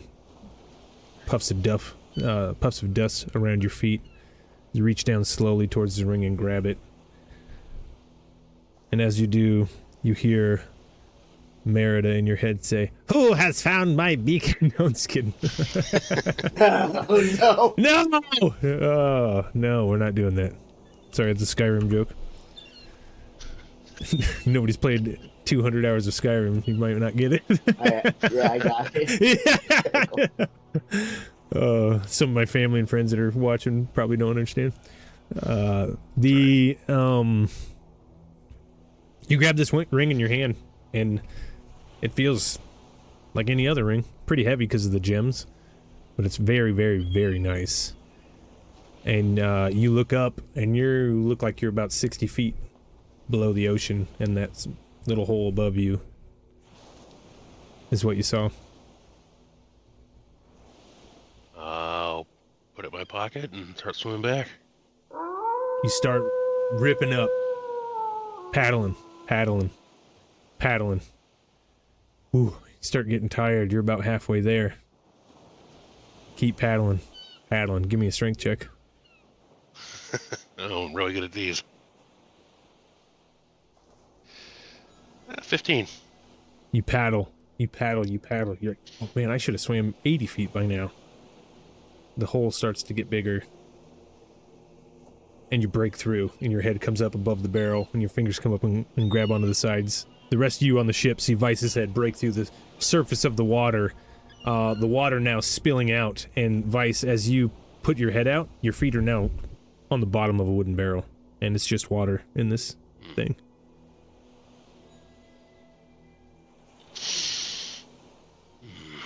Well, that was a nice little night swim. It's actually quite pleasant in there. Where'd you go? I can't quite say. But it might be worth keeping this barrel around. A little hiding place if need be. You can hide in any barrel. Looks like you're just standing in it now. But a lot of us could hide in here. Hide a lot of things. This is no ordinary barrel. And behind you, Kalen, on the upper deck, you hear, "No, it's not. That's no ordinary ring, is what you meant to say, I'm sure." As you look at the back deck, there's a dripping wet female figure. Looks haggard, covered in seaweed. Its hair looks to be like eels that are dead and hanging. A long, crooked nose with extremely, very way too long fingers. Long fingernails on the ends of them, very sharp teeth, and pure black eyes. You just hear Isaac go, "Stieg." And she looks at you all and says, "Very astute. Now, ring bearer, you owe me a favor for taking my boon." Crap, it is Merida and her beacon. Gotcha! Gotcha. John, that's so funny. Almost exactly like it. This is what I will grant you. One wish, one fulfillment of any of your deepest desires. Of course, there will be a cost attached.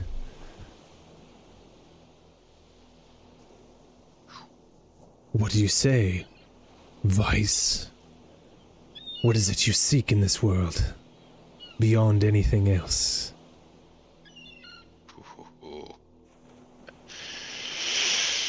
Oh, man.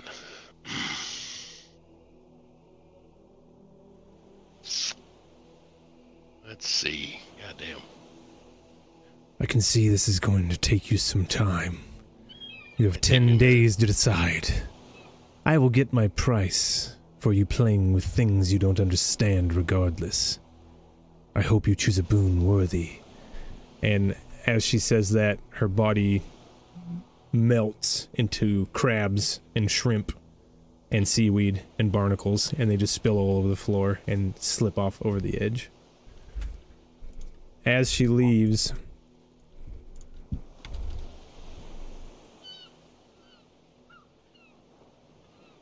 sun breaks, and you guys are back at the normal time of day. The barrel at this point is bone dry on the inside.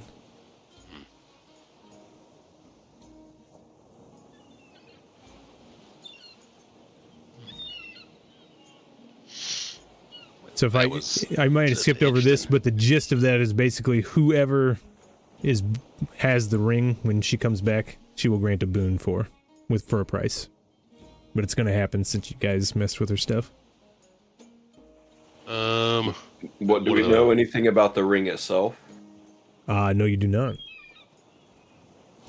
Show it to Rimbane. Yep. What do you think of Proposing, this? sir. I do. Look at all these people. The Drossics are showing up. Nice. You do, cast Identify, is that it?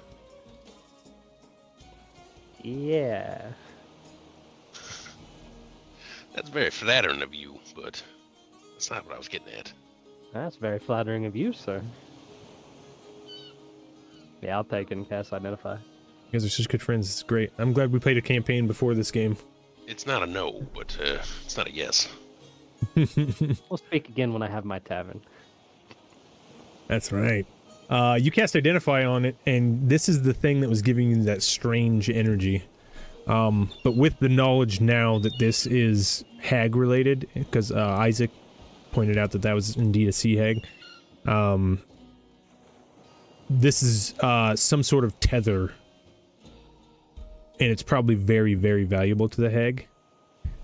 And with the Identify spell, it's going to let you know that there's something about it that doesn't let her have it. Like, she can't have it in her possession.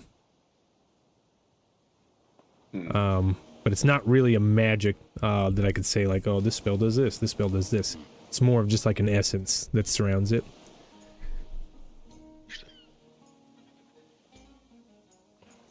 But no real magical properties or anything like that. But whoever is bearing the ring will be the one that is required when she comes back. So you guys got 10 days on that. Make a mark. And then I think that's a good time to take a little breaky poo, because it's been 2 hours. With that? I think everybody likes peeing and getting drinks and stuff, right? Yeah. Certainly. All right, homies. Yeah. Homies and everybody who's tuned in, we'll be back in about 10 minutes. BRB. BRB.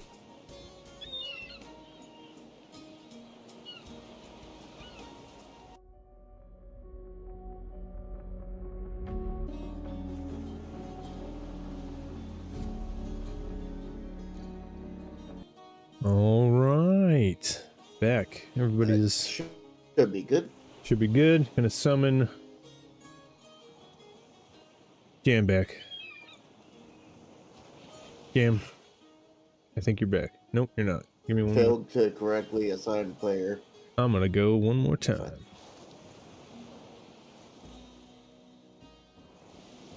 Ooh, I see you. No. I see you now. All right, Thank you. We're boosted, friends. We are boosted. Nice. All right. You guys are pretty close to your guys' ship. It is daylight. I think you already rolled the checks. That was your 6 to finding the hag barrel, and 1. That was a 6 and a 1 on that last one, right? And that's what it was. So, Yep. So you found a hag's token in a barrel. Sea hag's token in a barrel. Good job. You greedy greeters. We'll say that's the only thing that really happens as you sail out of the darkness.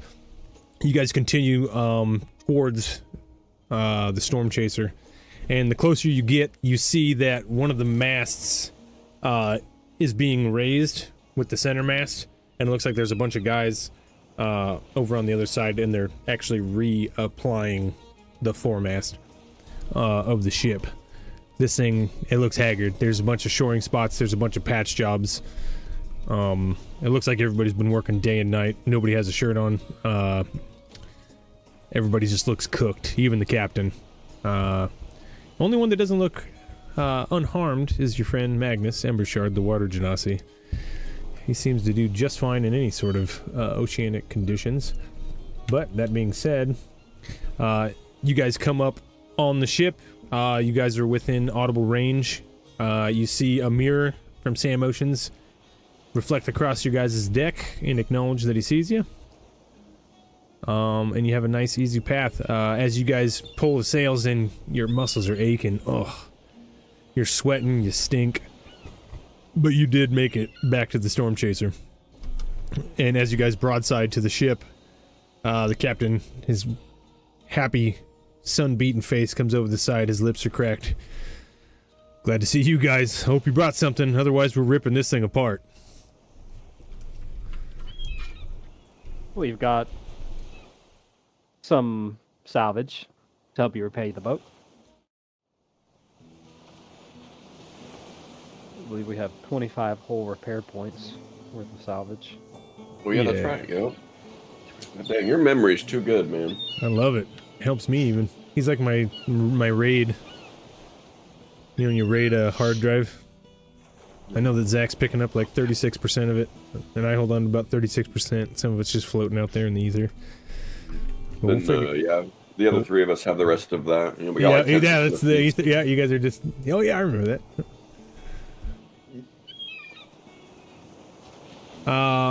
Welcome back to your guys' flagship. You're back much higher above the water. You have many more cannons, and you have the lightning generator engine. Those look like they are online, but they are pulsing with an energy that you have not seen before. Obviously, the capacitors are very full, and that's where you see Magnus is standing at the back where the capacitors are, and he's just looks like he's doing some sort of analytics, reading runes. Everyone else on the ship is in full repair mode.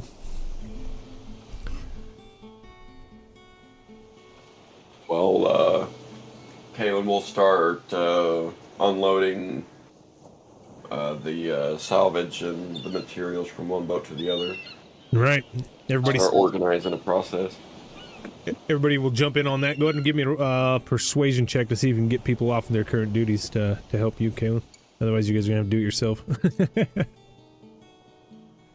I am a persuasive guy. Well, you're the guy to do it. You can add 21. 21. Yeah.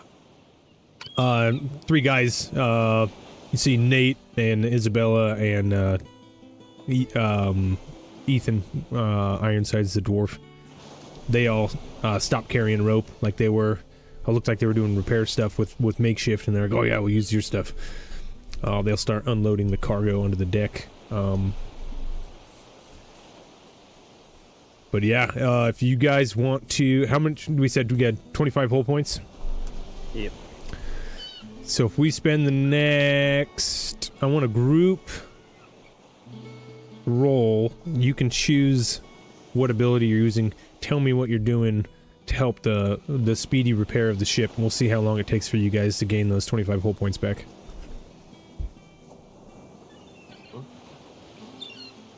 I'm casting guidance on everybody, on anyone I can see. Nice. Well, Every 6 Generally seconds he walks casted. by, you do something, you do something, you do do something. it. You can do it. You can do it. You can do it. I have to do Uh, concentration, but you know, as soon as I'm available to cast it again, I'll cast it. Absolutely. I think it's every 6 seconds. So if they perform an action after you say that every 6 seconds, absolutely. You're just pumping guidances out. If you're pumping guidances out, how are we going to turn that into a roll? I think we're going to give you advantage on a persuasion check with that. Okay. Okay.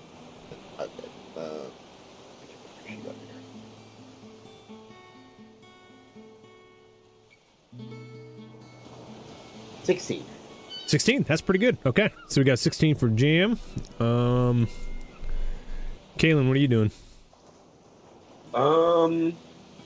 I think I'm just gonna roll athletics, and he's just, you know, just busting his hump. You just going to get to work? Yup. All right. Uh-oh, my work ain't so good. You rolled in that one. A natty oon. All right. I ain't so good at the repairs this time around. Well, and on top of that, you are exhausted. So, I mean, it's hard. The captain notes, though, you're still putting the effort in, so you still get a nod. Vice. In true form of never doing manual labor, I will use my mage hand or holding the light or tying something off that's high up. You'll use your mage hand to hold the light. That's like right. double lazy. That's right. Oh, that's hilarious. I Yeah. have a cows. If you want to be lazy like that and just help out, Magnus said he could use your help trying to find a way to expand the capacitor's ability, so the next time they go through a storm that's like magically charged, it doesn't get as damaged. So go ahead and roll. If you're gonna help him, that's gonna be an Arcana.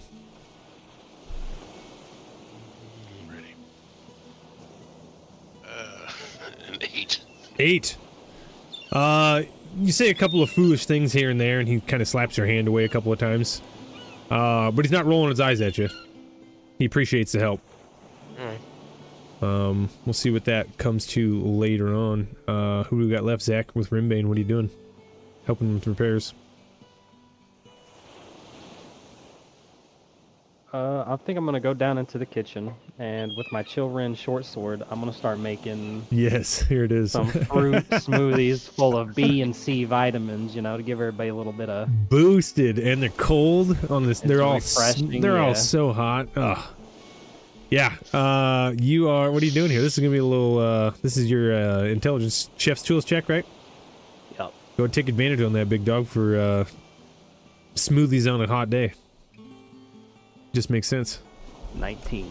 19. Oh, Nice. I So consider myself refreshed. 2 successes and 2 fails. Not fails, just 2 successes and 2 very low. Well, 1 very low roll. I am gonna roll my check at advantage for the crew. I did the same. We'll go with the 14 in advantage.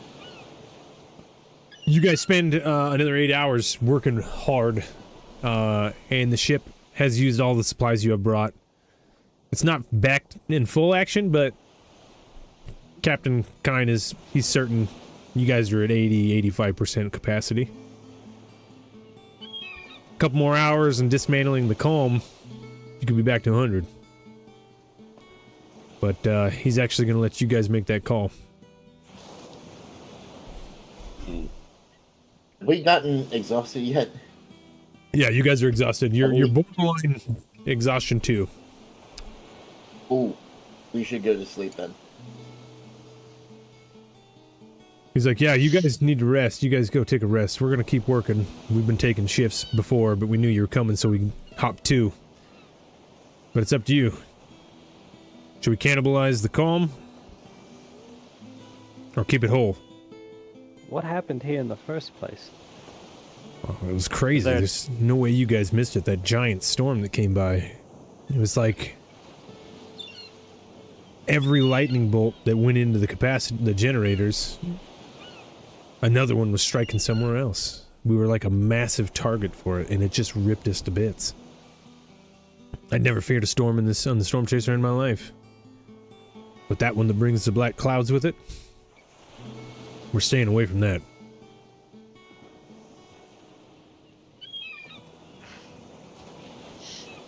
We did see that storm. There seemed to be another, even larger ship in the center of it. Did you see that? Whatever ship was in the center of that surely isn't alive anymore. Couldn't be. I mean, look what it did to the Chaser. I believe it was generating the storm. Oh, you've got to be kidding me. You see him stand up wearily and just start walking away. Magnus! Captain walks away from you guys as you give him that information. I don't think he liked hearing that. Well, I think we could keep the calm. The storm chase is about 80%. Sure, we can get to another island before something catastrophic happens. Get some salvage from there. As you finish that thought, Rimbane, Captain Kine, and Magnus come walking down the stairs towards you guys. Everybody in. It was Vice. They make a right and enter the captain's quarters. Beckoning you all to follow. After you, Rimbane. Oh, you're the one who did it. You did it, though. I take full responsibility. Oh, I keep forgetting to lock that. Come That is a here. good lad. Lock. There we go. I'll get this thing figured out one of these days. Get there. I went up. There we are.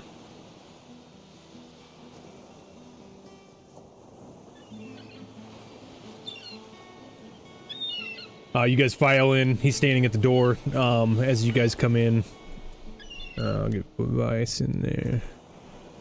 And Jam.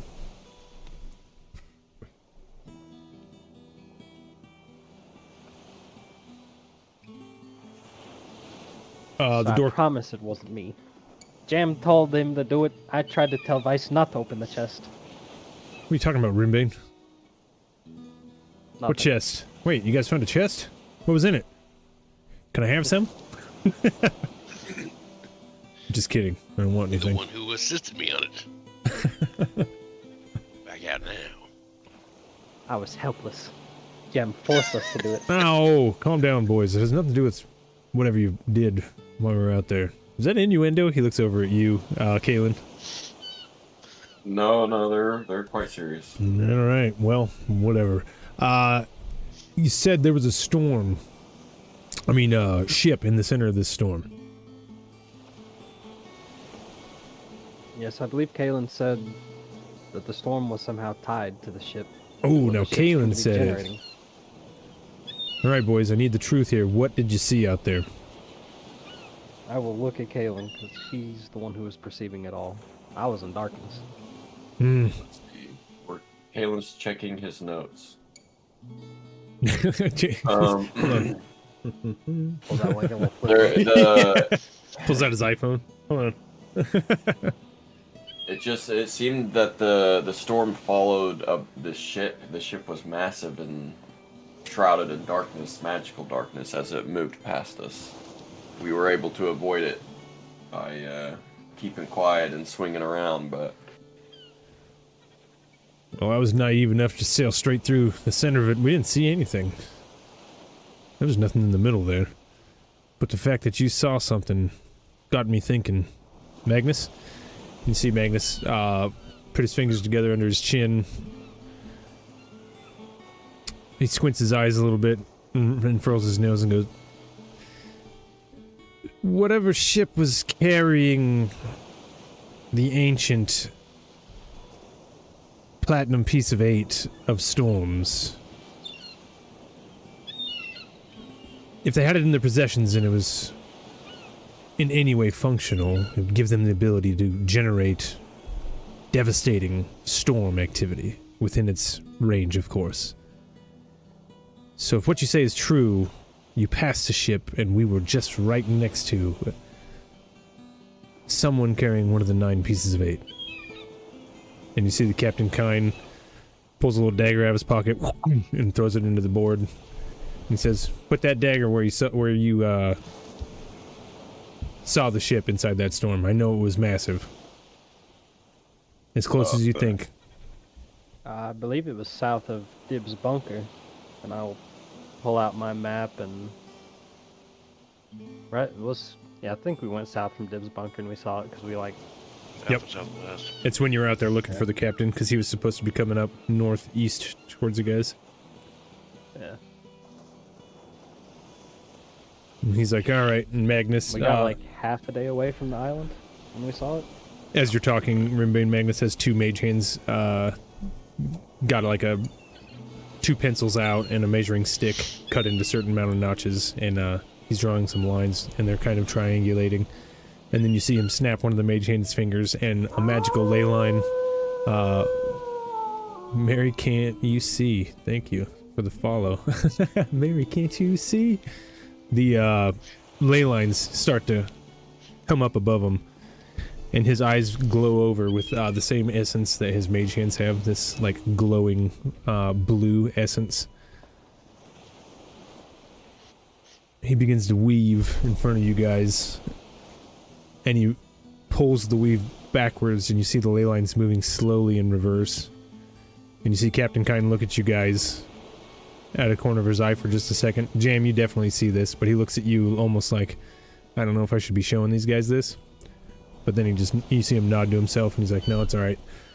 But Magnus actually reverses the time, and you see like a fake moon cycle of light and sun and begin to rotate as he pulls it back. And the ley line almost opens up. It's almost like it's split for a moment, traveling north. in about the same diameter of that storm was. Almost like a gap, like a reverse hurricane inside of some magical gale winds. And it takes the exact path as he's kind of like zooms in on that part of the ley line, the northern ley line. It continues due north, heading up the northern ley line. And he stops, the magic fades, and he just looks at the captain and shakes his head. That's definitely it. He's got one of the pieces. Now we gotta figure out who it is.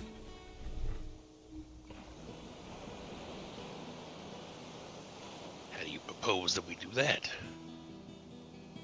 Well, best option, get another functional brunestone, get this ship in the air.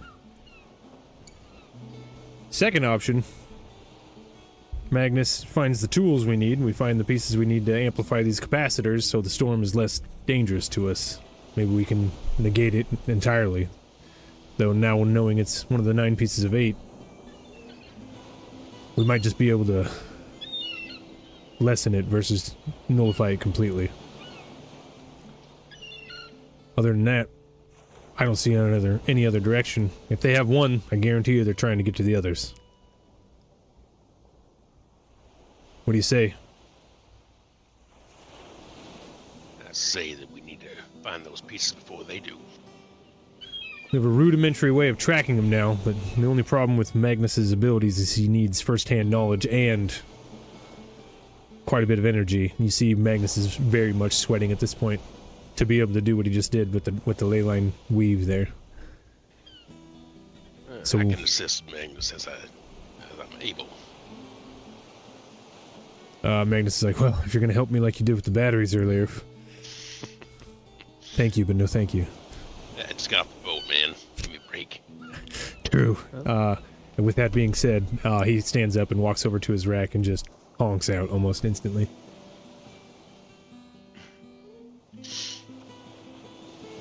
Well, I say lessening the storm is probably better than getting in the air during a storm. Or both. Both would be good. Captain bites his lip for a second.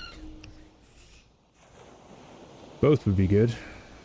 And we do have 2 ships. I don't want to say this, but I think we should head towards the Mermaid Inn. It's heavily infested with pirates. But if we come in with the Chaser looking 80% and the Calm looking at full, I don't think anybody will mess with us. We can head there and look for information, or...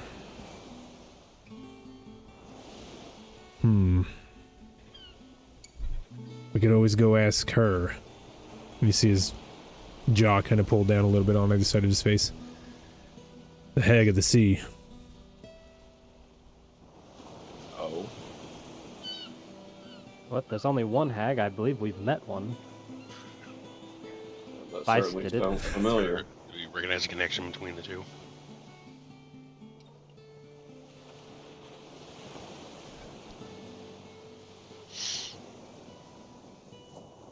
Say that again, sorry guys. My friend said something. He said, is the mermaid a whorehouse? And I said, no whoring. You old sea hag! Brian.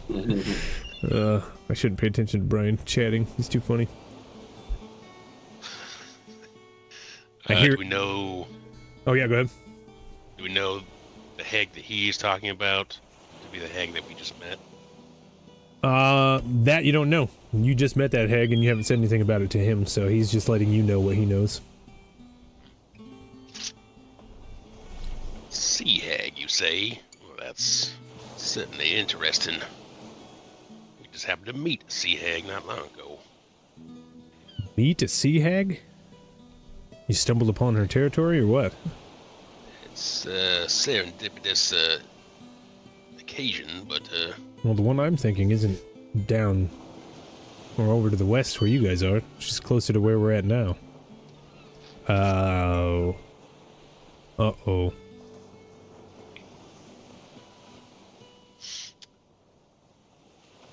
What? Whoa. You didn't make any deals, did you? Not exactly. Not yet. What do you, oh, hold on. Not yet. Show him the ring. I'll just be like, this is Vice's bargain to speak of. He's the one who sacrificed so much. I'll let him tell the story. It's not my place. His eyebrows just go way up, and he looks at you, Vice, and goes, "How long did she give you?" 10 days. 10 days. Well, that kind of gives us a more direct option. I know where a Sea Hag's lair is, near here.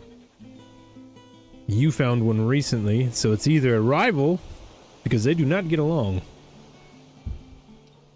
or you riled up the same one and have one of her tokens, which is a massive bargaining chip. Either way, it sounds like a powerful tool. Very smart not taking the deal. That gives us options. As he says not taking the deal, just weird, like, tightness comes over your chest. Vice, as you hold the ring. But what if? Is that like what I'm thinking? Wait, what if? Just a wave of like, what if? And whatever like desire you have boiling in there kind of just fills your mind for a minute. Eternal struggle begins. So it does. The captain walks towards you with a small, lead-looking box. Says, "Vice, go ahead and put it in here. I'll keep it safe for you, I promise. I don't think anybody should be carrying this thing around." Want me to give it up? No, I we'll worked just... so hard for it. You worked so hard for it? Well, you haven't done the hard part yet. You haven't made the deal. Come on, pop it in. I don't want it messing with your head. Let's see here. You would part with it very easily. Do 5 or below. I don't do it. Yep. Oh fuck! I got a 4. You got a 4? I got a 4. You feel your normal little bit of greed bubble up. You're like, no, it's mine. Then you feel the ring affirm you. Yeah, it is yours.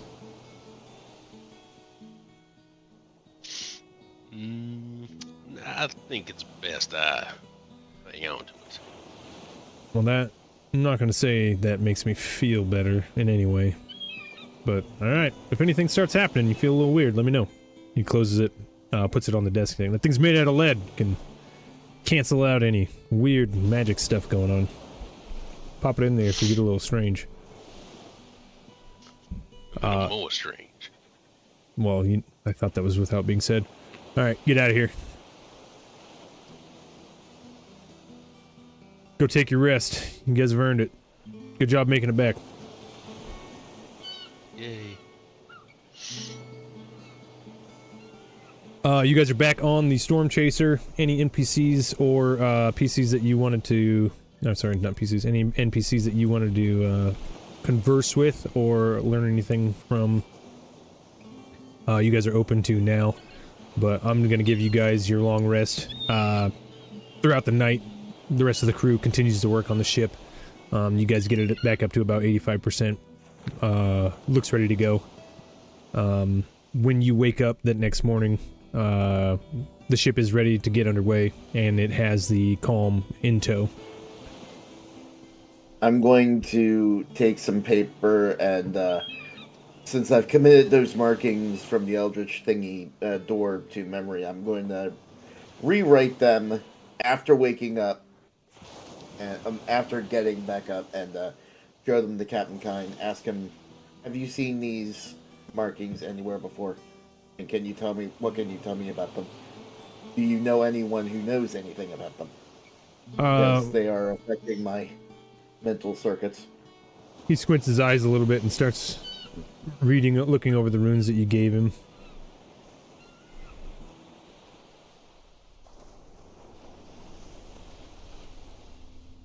Shit, everything went dark. And his eyes Oh shit. get very squinty. And his eyes dart to the right over to you and just says, Jam? Who's Jerry? Jerry, did I not tell you about Jerry? You told me about Jerry, but I think you need to tell me who Jerry is. Jerry is a brilliant inventor who invented me. He's got nothing to do with this? And he points to the runes that you just handed him. Absolutely not.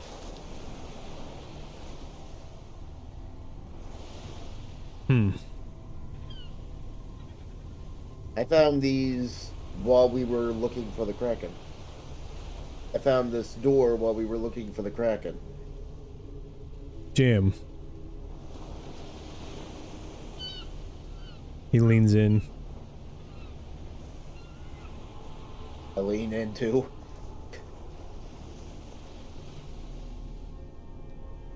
Jam. Oh, shit. These are ancient beyond words. And as you see Captain Kine, it's kind of dark in the room, like the light's being pulled out of it, but his eyes begin to glow with a radiant energy. And you swear for just a second you see a sparkle of a halo around his head. You and Asimar?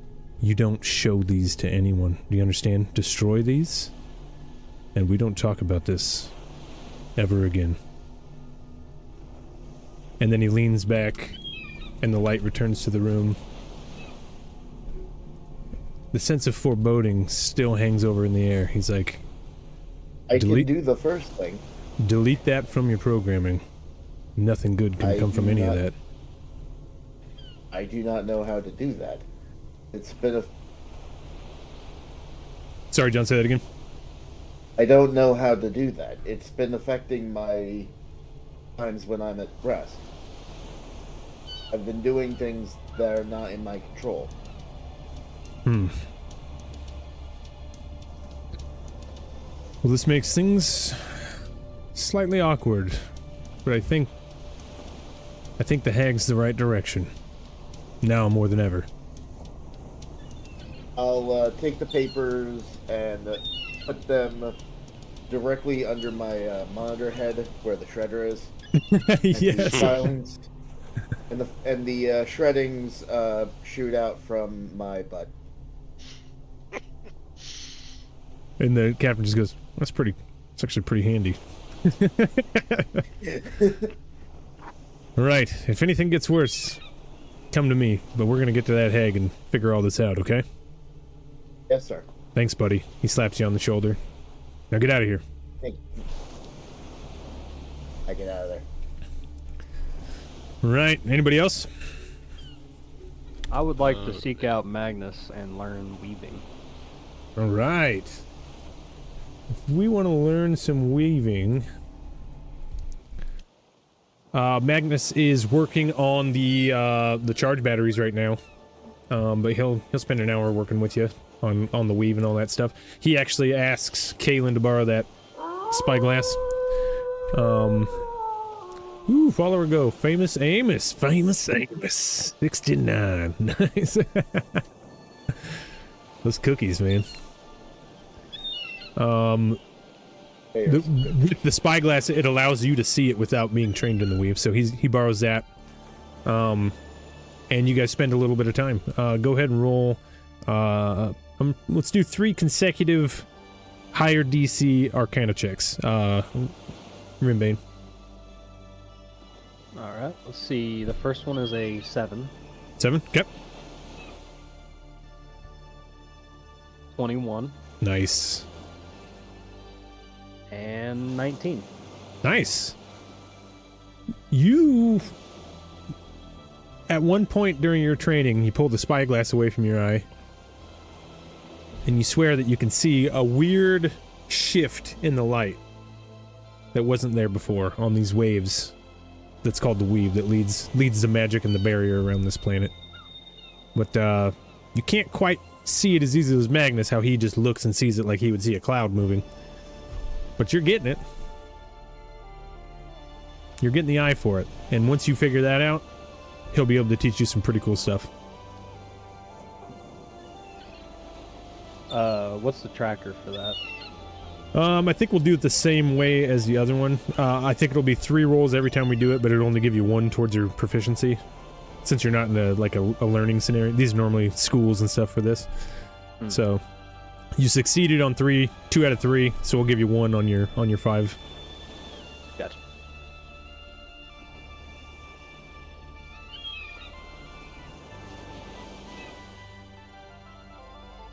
Anybody else? I would go find Dread. Try to spend some time with him. Yeah. Vice, I would say if you head towards the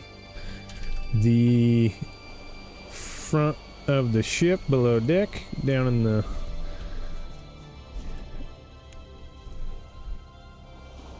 this area. Did I just kill everything? Yep, there it is.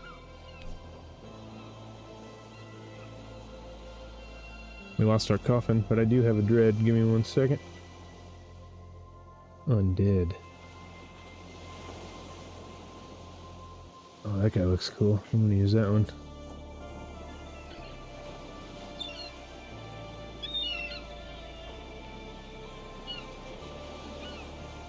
His coffin is still in the forward hold of the brig on the ship, since you guys don't use it. But as you come in, he's sitting on the edge of it.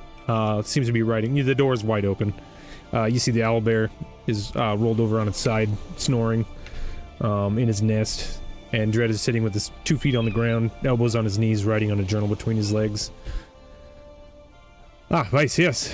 You are well rested after your travels, I assume? Something a little longer than normal, but yes. Seem to be recovered. What was this interaction with the hag? I see that's wearing on your mind. Just drawn to a unnatural darkness. Just couldn't help but be reminded of yourself. Indeed. I want to meet this hag. Yeah. Well, I think that'll happen in time. She's supposed to come back about 10 days. Okay. Presented us with an offer. What was this offer? You see him start... He's almost like absent-mindedly talking and writing at the same time. She asked what I desired the most. And? Offered a bargain. Bargain. Not unlike a I did not give her pact. an answer. She did not specify, but it could be interpreted that way. Do realize making deals with hags will make any sort of mischief you and I can create disappear.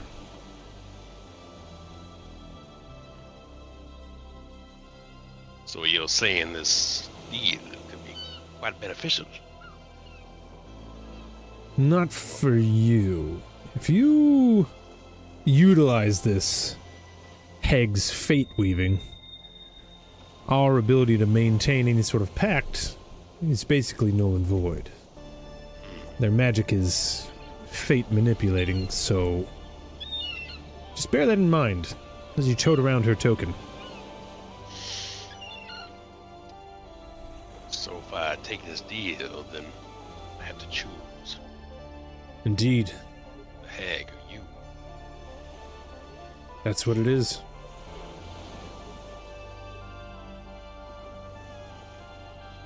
That decision weighs heavy on my mind. I understand that. But let me assure you, nothing she promises you will do you any good. Stick with me. We have big plans. And with that, he stands up, closes the book, snaps it closed, opens his coffin, and lays down inside and crosses his arms over his chest and then opens one eye and looks at you and goes, "You mind?" Oh, sorry about that. I'll be on my way. And I would say with that conversation, I would just go for the ring in the lead box. Oh, cool. Before you let go of it, I need you to roll a wisdom save, please.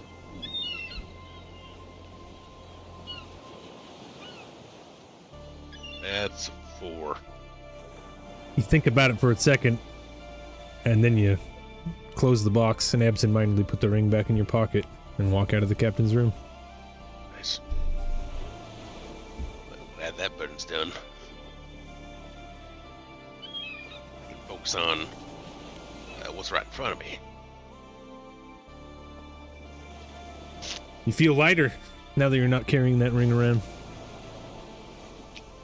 So I think. Yep. All right. Anybody else? Rimbane, you did some studying. Kaylin, what did you do? I am. Honestly, is there more work to be done? You honestly probably just keep working. With what you guys had, it's back to sailing. So if you just want to jump in the crew, manning sails, and towing ropes, tying ropes, you can just jump in with the crew, and we'll go to a travel. The captain's gonna set the course. If you guys don't have any true desires, he wants to find the Mermaid Inn, get the chaser back up to maximum, see if they may have some supplies that can boost our battery capacity, and then go hunt this hag down. That's what he's thinking. He thinks that's the best option, well, for quite a few reasons now on ship, but also to find that storm, the storm piece of the armor layer.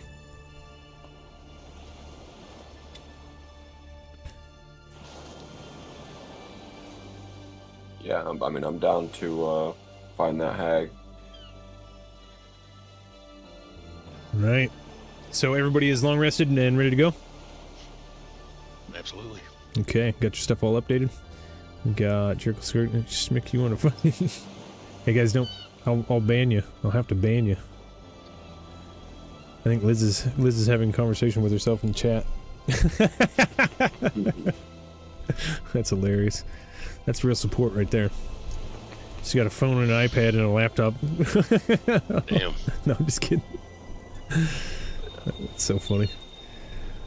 All right, guys. Who's taking the lead on this one? I will. I'm feeling good to have the burden of the ring gone.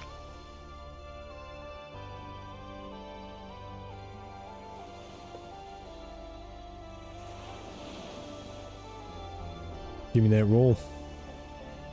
Let's do a little persuasion. Persuasion. Ooh, that's. I got 7. Not bad. You begin to persuade. Everybody's feeling a little lackadaisical today. They stayed up later than you working last night, so. But everybody's. You guys are underway, making headway. You see the captain even rubbing his temples a little bit. You see him amplify the rudder or the throttle on the lightning charges, and you guys pick up a little bit of speed. He's like, I don't think anybody's working very well today. D6 is from everybody else. Also, now that a long rest is done, if anybody wants, I can make an elixir for him. Ooh, yeah, juice them up. 1. I'll always take a hit harder elixir or a health elixir, but multiple people could use it. So I got a wait. I think it's 4. I don't have a hit harder elixir, but I do have like the boldening elixir. That works. I rolled a 1. I have, well, let's see. There's +1 AC until short rest. Drinker can roll D4 and add the number to every attack roll, saving throw, and ability. Or no, attack roll and saving throw until short rest. Flying speed of 10 feet. Take resilience. Ooh, yeah. Alright. Are you just whipping these out now, big dog? Yeah, I can just use a spell slot to create the one I want. Nice. So, and we decided that they're going in for a short rest, right? Elixirs? Yep. Yep.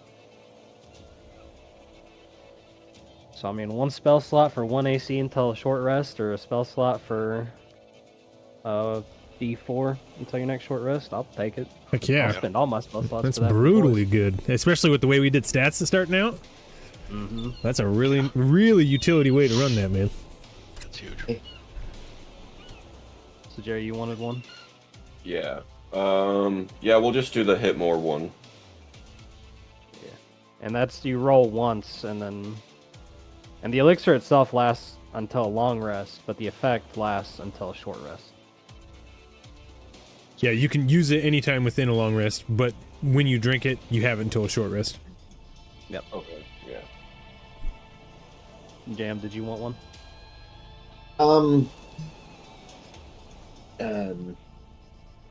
No, thank you. Jim's feeling pretty good with his mind stealing dagger and sentinel shield.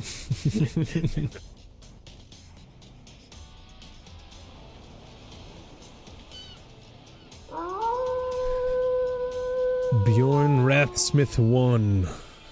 Thank you for the follow.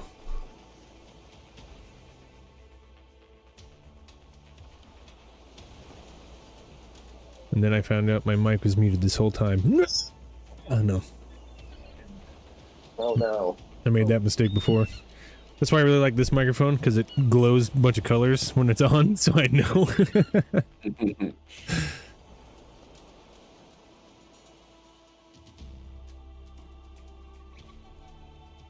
Right. So you guys were heading towards the mermaid. I believe we were... Oh, we were just doing elixirs. So did we get our D6s? Yeah. Yeah, my D6 was a 4. 4? Yeah, I rolled a 1. You rolled a 1, Johnner? Yeah. Okay. And then nobody else rolled a 6 or a 1? Nope. Okay, let's see here. Let's go to our thing.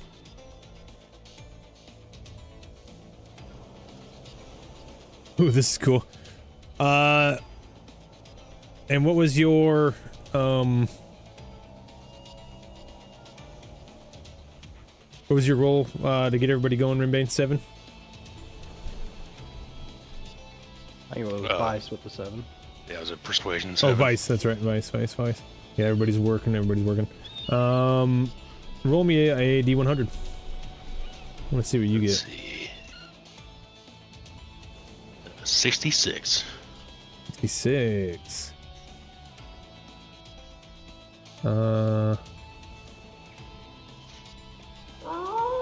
You guys see Sturfman TV. Thanks for the follow. I think I said Sturman TV. There we go.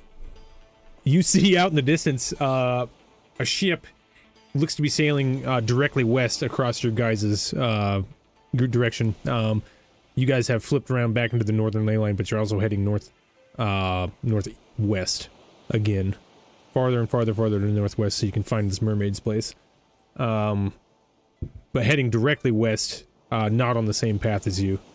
You see a smaller ship than the Storm Chaser, bearing white sails. Looks like a deep brown stain on the deck. Maybe a crew of 6 to 12 from this distance.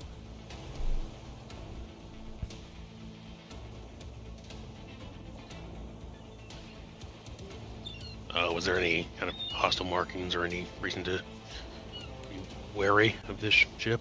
Wary? No. At this distance, you can't really tell anything. You can just see that it has white sails and darker wood. And it'd be considered like a brigantine or like a sloop. Basically, just a small crew could man this.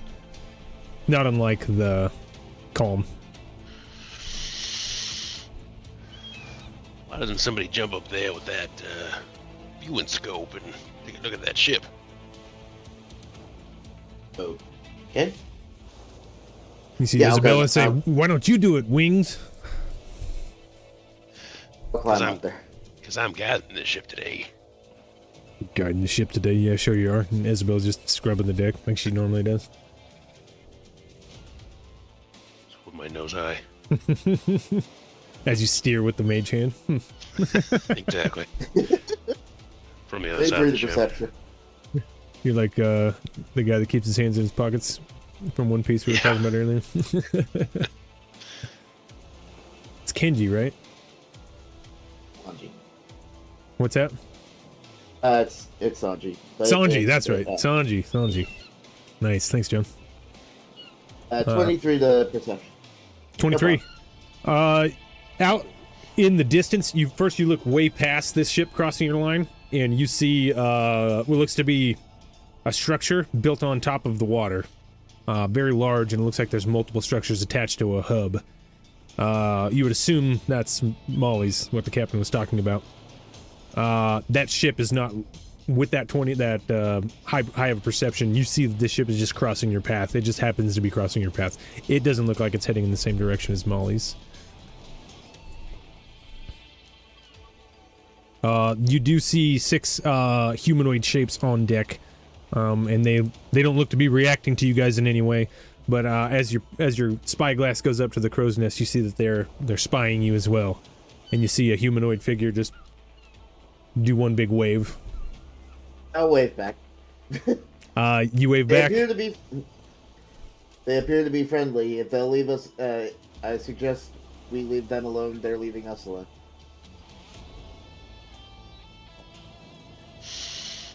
Yes, that sounds good. Just let's stay on our path. Keep going to the Mermaid Inn. Right, you guys, you would have had to have sped up to make any contact with that ship. It sails past your front as you guys sail farther to the northeast, making your way towards the Mermaid Inn, or Molly's, as it is. Where's that at? Pew.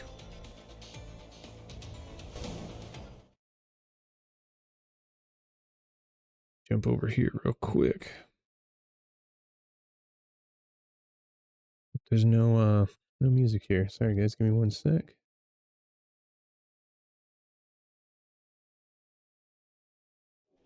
Looks like it's gonna be nighttime when you guys pull in.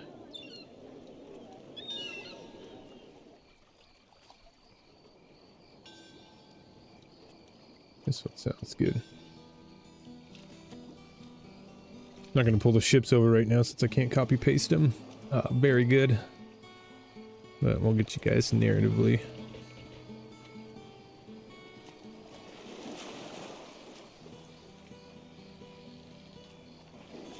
Over here.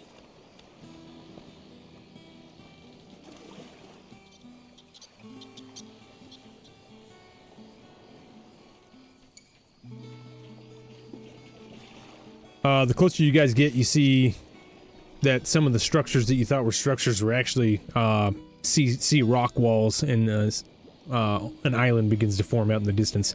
And all of these buildings you thought were interconnected by other buildings are actually interconnected by stone. But this is a massive sprawling island. It looks to be quiet in the harbor at this point. Not a lot of ships in there. As you pull in, you actually only see another ship almost identical to the last one you saw, crossing your path heading to the west. And it looks to be there's about 6 sailors on there, all wearing the same black and white uniforms.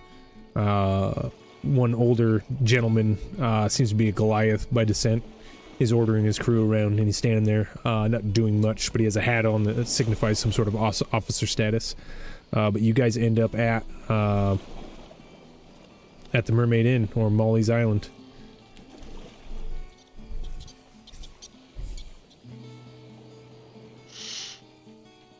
Captain Kind pulls the storm chaser. Oops, sorry, Ren. Captain Kind pulls the storm chaser up about 100 yards out. Looks over at Magnus. Magnus pops the fog generator as the 100 feet of fog begins to settle. The opaque cloud protecting the storm chaser in position. Captain looks at you guys and goes, "Right, you get in there. Ask about Brunestone." He looks at you, Jam, for a second. Don't go see a mystic or anything. Talk about Brunestone and pick up this. And he hands, Rimbane, he hands you a list. I pick up the list and look at him proudly. It's a list of ingredients. You're familiar with a lot of them, Rimbane. Jam, some of them even you are, just with your worldly knowledge. You like holy basil and stuff like that. You know what that is. But it looks to be like an ingredient list for some sort of concoction. Okay. What do you plan on making with these? You'll know more when the time comes. Just get it. Take the raft. As you wish. Right. Magnus unfolds the boat. You four pile on as his new emissaries and basically his expeditionary crew. You guys paddle your way to the docks at Molly's. As you guys get there, there's a large bugbear standing on the dock. He's got a huge coil of rope around one arm, and in the other hand he's holding what looks to be a clipboard of some sort. He's got a writing utensil sticking out of his mouth. As he throws the rope down, as you guys come up, he said, "Go ahead and tie off. How long you staying?" Long enough to find some broomstone and some other supplies. Runestone, huh? Seems to be in hot demand around these parts these days. Well, I ain't heard or seen, and he looks over his clipboard a little bit, anything come through on my logs, but with the lot that comes through here, not a lot makes it on my logs, if you catch my drift. He winks at y'all. Yeah, it sounds like this man is very bad at bookkeeping.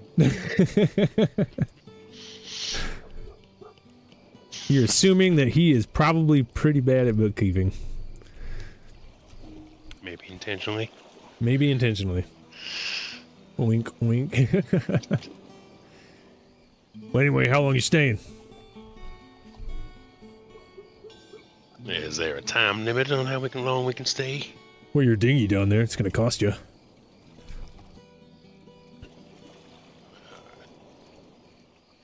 Be hard pressed to think we'll be here for more than, I don't know, a few hours. 2 hours? Sounds like 20 gold to me. The Seattle 20 parking gold. prices, just so you know. I was gonna say. That's preposterous. That's awesome. We'll give you 10 and bring you some lunch with that. What kind of lunch? Well, what do you got? How do you eat? What do you mean, what do I got? You're bringing me lunch. I mean, what does the restaurant serve? I mean, it's not very good, actually. You guys have a sandwich or something on you. I'd gladly take that. I can Rimbane, whip something up. let me introduce your taste buds to a whole new world. Jam, your programming kicks in and you remember that that boat is a foldable boat. You could just fold it up and put it in your pocket and not have to pay anything.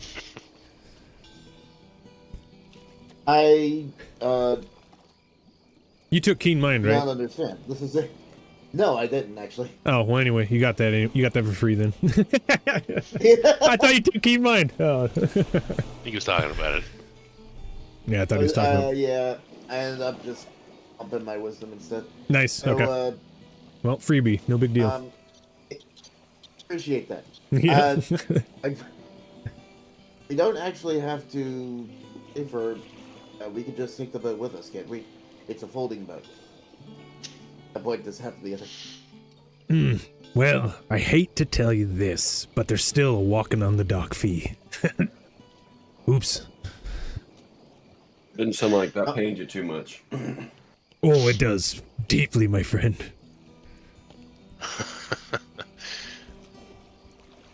With that, I'll grab Rimbane and we'll both just fly up into the air. Oh, I see. You're taking my words literally.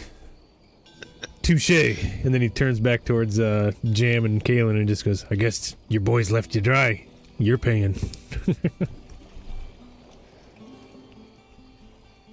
Oh, fair enough. 20 gold should do. How about 10? Ooh, give me persuasion. Or intimidation. What are you trying to do here?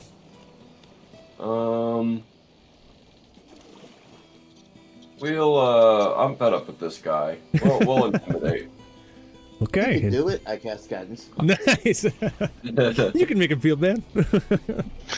I'll start just, just like channeling some eldritch, tendrils and stuff just to be spooky. Just to sell a little bit. All right. Well, I hope this, I'll fold this up is the a big bow, put it in my guidance. pocket. Oh, okay, 12? 12, Listen, okay. guys. Let me see what his... He looks at you, cocks his head to the side, and he goes, "That was cute. 20. Alright, fine. This better be for the both of us. Oh, yeah, For it was gonna be 20 regardless. I'm just spoofing you guys for 20 gold. Come on, man. This sucks. My job sucks. I hand him 10. He takes the 10, counts it, looks over at you, Kalen, puts his other hand out. Oh, I'll give him 10. All right, he puts it in his pocket. He's like, "Thanks, boys." Kicks back up on one of the boxes and he pulls out a little pipe, packs it up, starts to smoke some tobacco. Have fun tonight. It's a pretty low crowd. And then you see, for just a second, his mouth opens up and his eyes get huge. And the pipe that was in his mouth falls down on the dock, and you see him just standing up slowly, looking way past you guys, like 1,000-yard stare. I look where he's looking. Jam, as you turn your head, you see what looks to be a giant conch shell in the shape of almost like a pyramid traveling through the water at a pretty rapid rate, causing a wake. It's about 100 feet away and it's heading straight for this dock. And that's where we're going to take a break. Break for him back. Alright. We'll be back. Do a 5 or 10 and then we'll see what goes on with this. Soon. See you soon.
Went to the wrong screen. That's okay, though.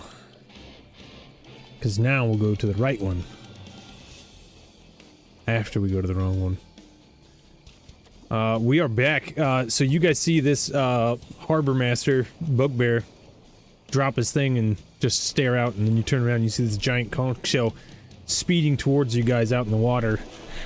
As it gets closer, you see that this thing is being propelled by very disgusting looking tentacles with barbs on them, and on the back of this conch shell you see a bunch of merfolk, and it looks like they are intent on combat. As you all look back, we're gonna roll for initiative right there.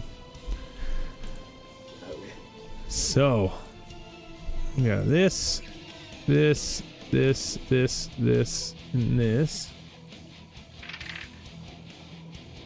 We got you guys. Oops, I can actually get rid of those. I'm gonna be on one. Alright, give me your guys rolls. What'd you get? 17 for Rimbane. 17 for Rim, nice. 6 for Vice. 14 for Jam. Jerry? 6. 6. Alright. This is gonna be for the... Oops. This is gonna be for the island. 8. This is gonna be for the Guardians. So 8. This is gonna be for the Gillers. 17. This is gonna be for the Hydrophant. 16. And this is gonna be for that. And this is gonna be for the Bugbear. 17. Huh, a lot of 17s on that one. So it looks to me like we got Rim, Bugbear, Giller, Jam, Shark,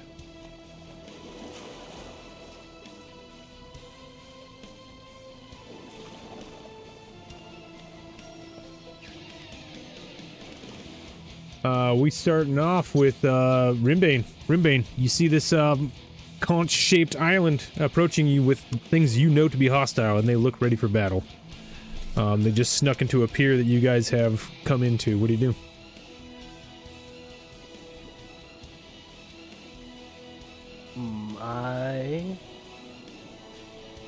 I'm just gonna keep it simple, and I'm gonna fire a bolt that weird tentacle thing right there. All right. You are shooting at one of the two tentacles? Yep. All right. Left one. Lefty. From our point of view. It's like this I one only here? hit on 11. Oh, you rolled 11?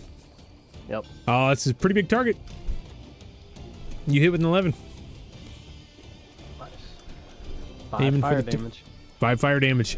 You do see, though, that damage is not fully conveyed, denoting some sort of resistance to that fire damage. So that will be 2 on that. It barely responds. You like singe the side of it as that firebolt streaks across it. The Bugbear's gonna go, what? And he pulls up his heavy crossbow and aims at the same one you just shot, and he's gonna take a shot. He hits. Nice. Rolls 1 on damage. It's still gonna be 6 damage though. The bolt buries into it, and it reacts slightly to that, and pulls down below the water for a second. But you see, it's almost like part of the propulsion of this island moving towards you.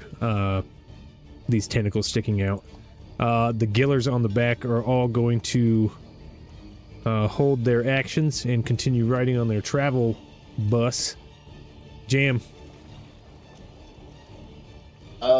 Jam is just going to yell, "I believe in you," and cast Bless on Rim, Vice, and Caleb. Nice. Rim, Vice, and Kalen? Yep. I'll get him a jam bliss. You got any movement you want to do there, buddy? Yeah, I would like to, Are you on the board? John, did I get you on the board? Oh, that was on the board.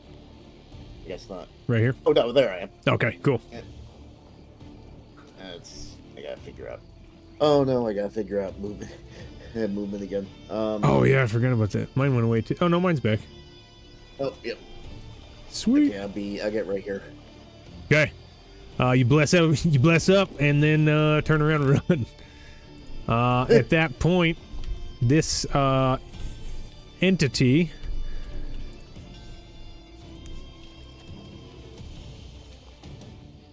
is going to move forward.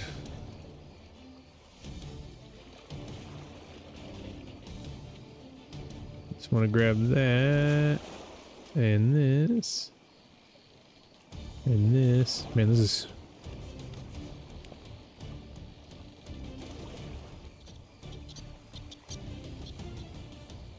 I think I can get to there with dashing.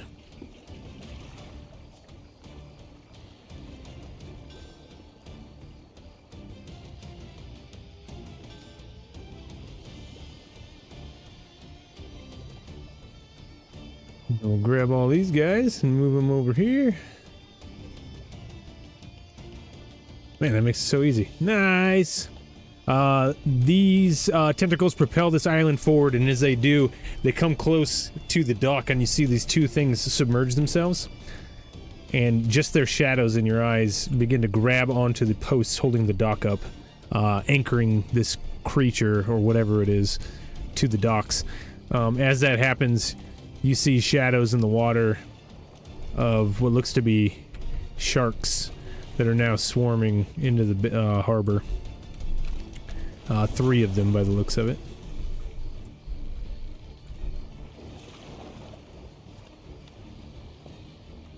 The Guardians are going to leap on board. One's going to get to here. Oops. That didn't work. Where'd you go, buddy? Man, sometimes you can't tell if they're on the ground or not. It's kind of hard to tell.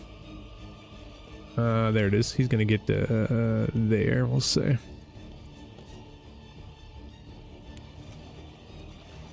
As they jump on and begin to charge you guys, both of them rear back and throw their tridents at one at you, Vice, one at you, Kalen.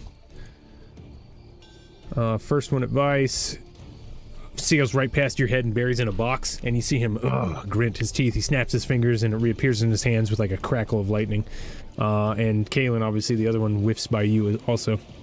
Both of them missing, but both of them reanimating their weapons into their hands.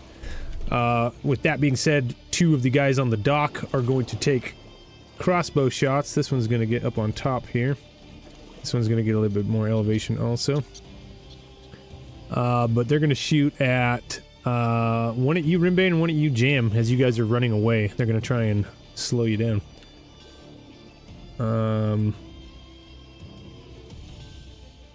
That ain't going to hit with a 6. On you, Rimbane. Jam. Wow, 9. You guys are getting all the good rolls today, and I'm getting junk. Not horrible, though. In that case, the shaman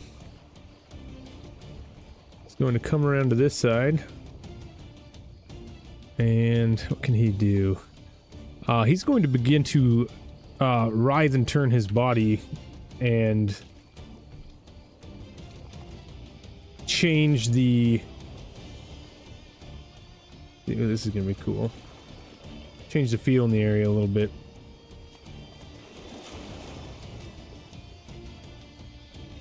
He begins to writhe and turn his body, and a cloud appears over you guys, blocking out some of the light.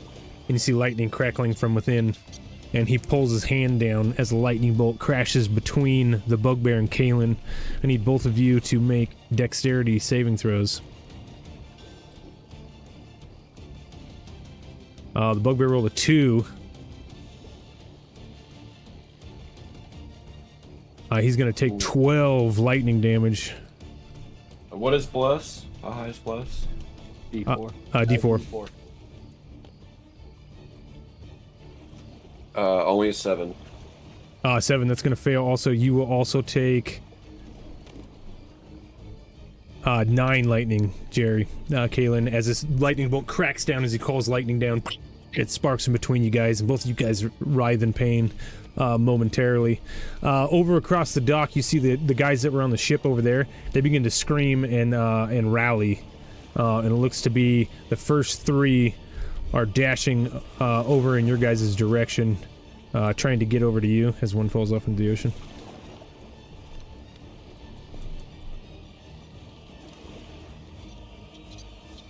And then another 3 are running up the battlements, and they are positioning themselves on what looks to be some sort of anti-personnel device, a big giant ballista mounted to the other side. One of them aims it, and the other one fires. It was already loaded. And that bolt is going to shoot.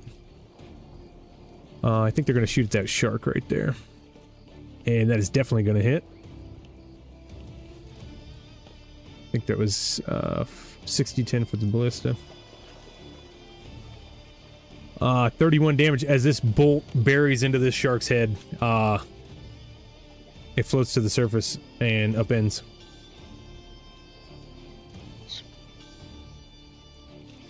Got him. One shot. Nice job, Brigands. Vice, it's up to you, buddy. What do you got?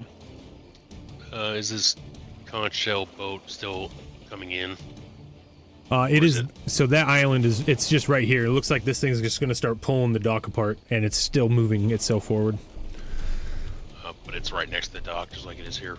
Yeah, everything you see is play-by-play. Yeah, stuff ways out. It's something cool. Alright, well, I'm just gonna go with Form of Dread. It's my bonus action. All right, Form Dice of roll Dread. back. You get a little longer. Some temporary hit points, which is 1d10. Ooh, 10. 11 temporary hit points. Ooh, 11. Yeah. Nice. Not bad. If I hit him, wisdom save, blah, blah, blah. Okay. Then I'm just going to hit him with... Oh, wait. I'm going to try...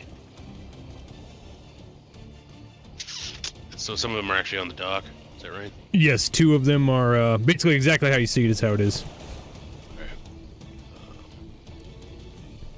Don't want to get too close here. So I'm just going to hit him with a... Chill touch. You twinning that? Yes. All right. You turn to face your oppressors and fire a chill touch towards both of them. Is that a save from me or attack from you? As an attack. So Okay. less I did 4. First, oh, a nat 20. Nat 20. All right. One on the Okay. box. Your chill touch comes out, rakes across his face. What's the damage on that? Feel the icy grip of death.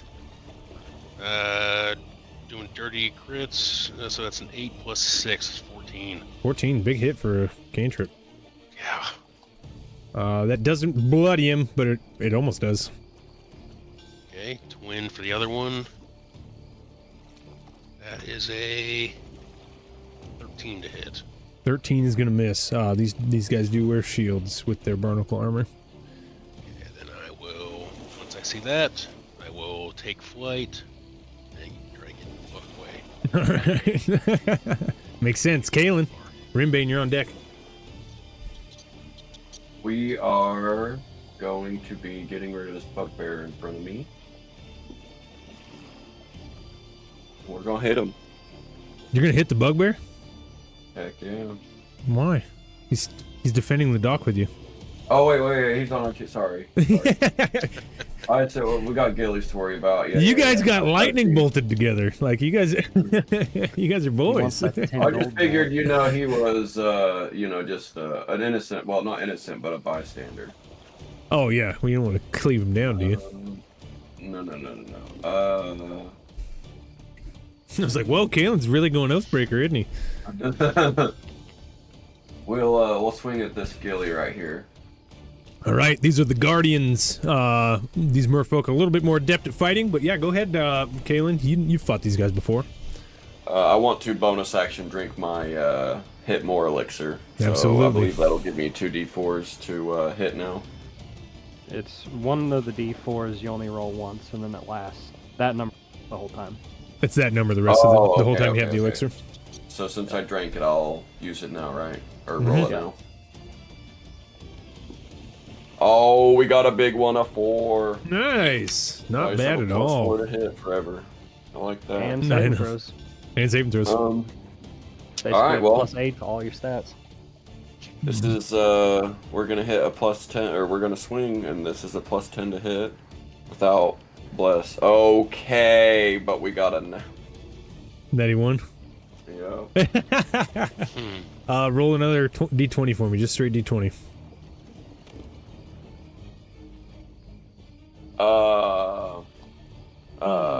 It happened, boys. We got a double nat one.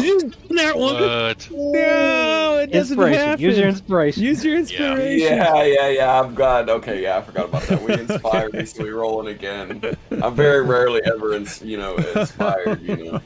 So just so you're clear, You're past the natural one fail. This is inspiration to see if you get your super fail. Okay. So you still miss the attack. We're just rolling to see if you... Well, okay, but my weapon is bound to me. So what's the worst that could happen? It is bound to you. That is true. No, I honestly just don't trust Sam. I'm gonna be real with y'all. I don't know what he's gonna do to that weapon. Okay, we got an 8, so we're, you know... You got an 8. Okay, that's not too bad. Yeah, you didn't roll 2 1s. So there was a chance for 3 in a row, but you didn't do it. Yeah, I should have remembered the inspiration sooner, but, you know, we got there in the end. That's funny. Well, you had it, and that's all that matters. He catches your blade in the trident, and he redirects at your energy, and your sword actually parries off and buries into the box. But it being a bound weapon, that doesn't matter. You just pull it out easily. Kaylin, is that you? Potion and attack? Rimbane. Back to you, big dog. Alright, I hope you like making, I hope you like rolling dice, because we're fairy firing. Oh, advantage plus 5. oh my lord. See, so that should be, for me, we'll do like right there on that murloc. And then 20 feet. Boom. I mean, that looks like a good spot to me. Look at that. Look at this. Doesn't get much better. That's hilarious. All right, That what am was a I? Dexterity 13. That's a Dex 13 I got to do, huh? All right. We're gonna do 3 of the. I'm gonna do 3 of. Where'd that guy go? Yep, 3 of the Gillers. That's a fail, pass, fail. So 2 of the Gillers will take full damage. One, and this is still half on a success, right? This is fairy fire. This is advantage. Oh, this is fair fire. This is advantage for you guys. That's until right. I drop con. So 2 of them. I'm gonna just enable flying on the ones that are fairy fired. They are fairy fired. The shaman's gonna roll. And he got... Wow, he failed. I didn't mean to roll that d12 with it. Don't ignore that. Fairy fired. The 2 scouts. 14, 7, and 7. Both fairy... Wow, that's a good fairy fire, dog. And the 2 guardians. Jiminy Christmas. Could I have rolled any worse better? You just managed to fairy fire 90% of the invading force. So any of those creatures that are now flying are now... You have advantage on attacks versus them, and they cannot go invisible. By default, both of the tentacles are fairy fired. They automatically fail any dexterity saving throws. This thing can only move very fast in one direction. Rimbane, what else are you gonna do, big dog? I believe that's it. All right. We are back up to the bugbear. Before we get too deep into this turn, how late do you guys want to play? Do you guys want to do another 15 minutes, another half hour? Another round? Just finish this round off? I mean, we may. I mean, depending on what others want. I mean, we may be able to finish this combat. I mean, I don't know how long. We have a lot of buffs rolling. We may be able to clean it up. You got a lot of buffs rolling. Do about 15, 20 I'm minutes. good with whatever. Yeah. 15, 20 or so? Okay, yeah, we'll just play for another 15, 20. We'll see if we can get to a good spot with the rounds in that time frame. But let's keep it going. Bugbear is going to also retreat. He's going to turn and take another shot. This time at the Guardian in front of Kaylin. With advantage because it is fairy fired. And that's going to be a 18 to hit. And 7 damage, not bad. We had 7 on that one. That is his turn. He fired.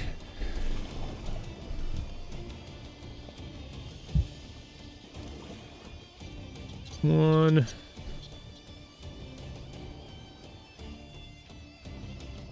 Two. These three just swarm you, Kalen. They are not happy about your presence. These ones are going to dash.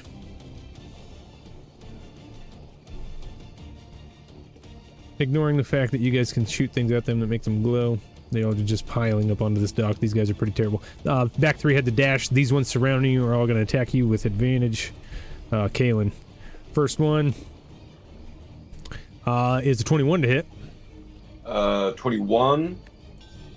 Then I will... I mean, they're all surrounded. Yeah, I'm going to go ahead and throw my reaction shield. Reaction That'll shield. bring me to a 22. 22. AC. Okay, first one misses. Second one misses with your new AC. Third one is a 21 again. That's not going to be good enough. Three giller shots. 3 giller misses. Jam, it is your turn. All right. I'm going to let's see.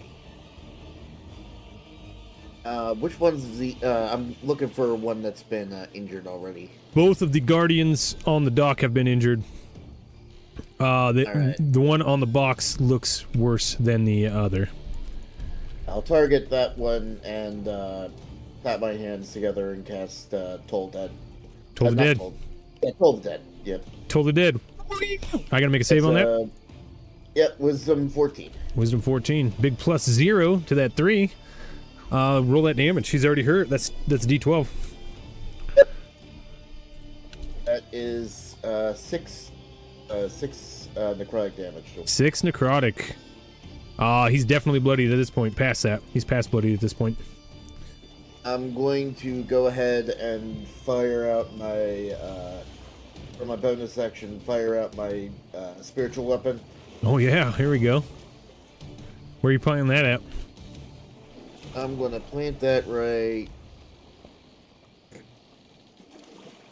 That's good. Right there? And I'm going to... Yep, I'm going to have him fly up to the guy on the box, and I'm going to take a whack. Oh. Let's see it. That's a 10. A 10? He gets his shield up. Yeah. The force damage reflects off of his shield right at the last second. That's fine. A little bit higher AC that on the guys with the shields. It is the siege things move. It has advantage on its attacks versus the dock. It's really smart. Is he fairy fired? The one on the box? He is. Oh yeah, he is. Here. Alright, let me do that real quick. Sorry. That's even worse. Never mind. I just rolled an 8. You guys see the dock as the spiritual weapon tries to hit. The dock is now ripped asunder, and the merfolk or the guys that had just jumped up fall down into the water. I'm gonna put them here. They're in the water though. These aren't the smartest creatures on the planet Earth. But the dock is ripped, and the giant creature is happy with itself. The sharks are gonna move in.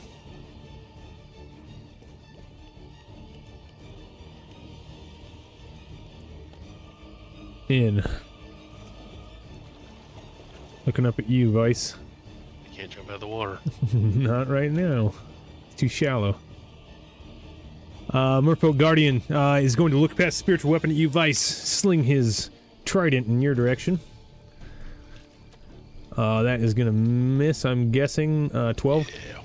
12? Okay. Yes, it does. The one on Kalen is going to take advantage of the advantage. That ain't gonna do it though. That ain't gonna do it. Whiff whiff for the Guardians. The scouts are gonna shoot one at Vice. One at that is gonna be an 18, Vice, for one of those. I'm gonna Slater 1990s. What's up, buddy? Slivery barbs. Silvery barbs. You're gonna silvery barbs that? Yeah. I don't Okay. like a hit. Can't afford it. I got a 19 on that one, so that's gonna be a 23. both hit. Gonna give yourself advantage? Yes. Alright. That is a crossbow. That is 7 damage to you, my friend. As this bolt hits you in the ankle, and like it hits you in a position that like makes you feel like you sprained your ankle. The shaman is going to look back here, and he's going to drop a lightning bolt right there. And I need dex saves from the bugbear and Rimbane. Bugbear, he just, oh my god, this guy can't get a break. The lightning's just following him like smoke.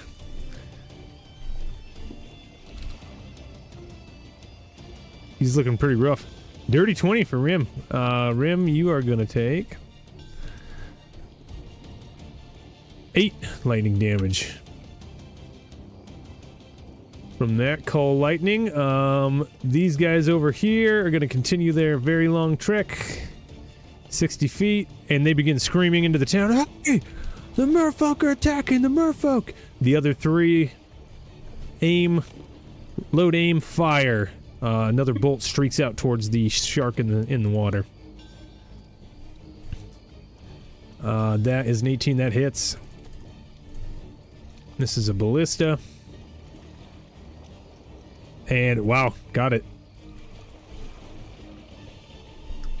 Another shark, another bolt, another shark goes flipping over. That one's down, big old arrow sticking out of the side of it. Vice, you just got shot at. What are you gonna do? I'm going to move. Feet. Let's go ahead and do it right now. I'm gonna use 2 sorcerer points to cast darkness, which I can see through if I create it. So That's your darkness, you said? I use sorcery points to cast darkness. Yep. Around myself. Yep. Why wouldn't you? Yeah. Fucking anybody else. What are you casting the darkness on?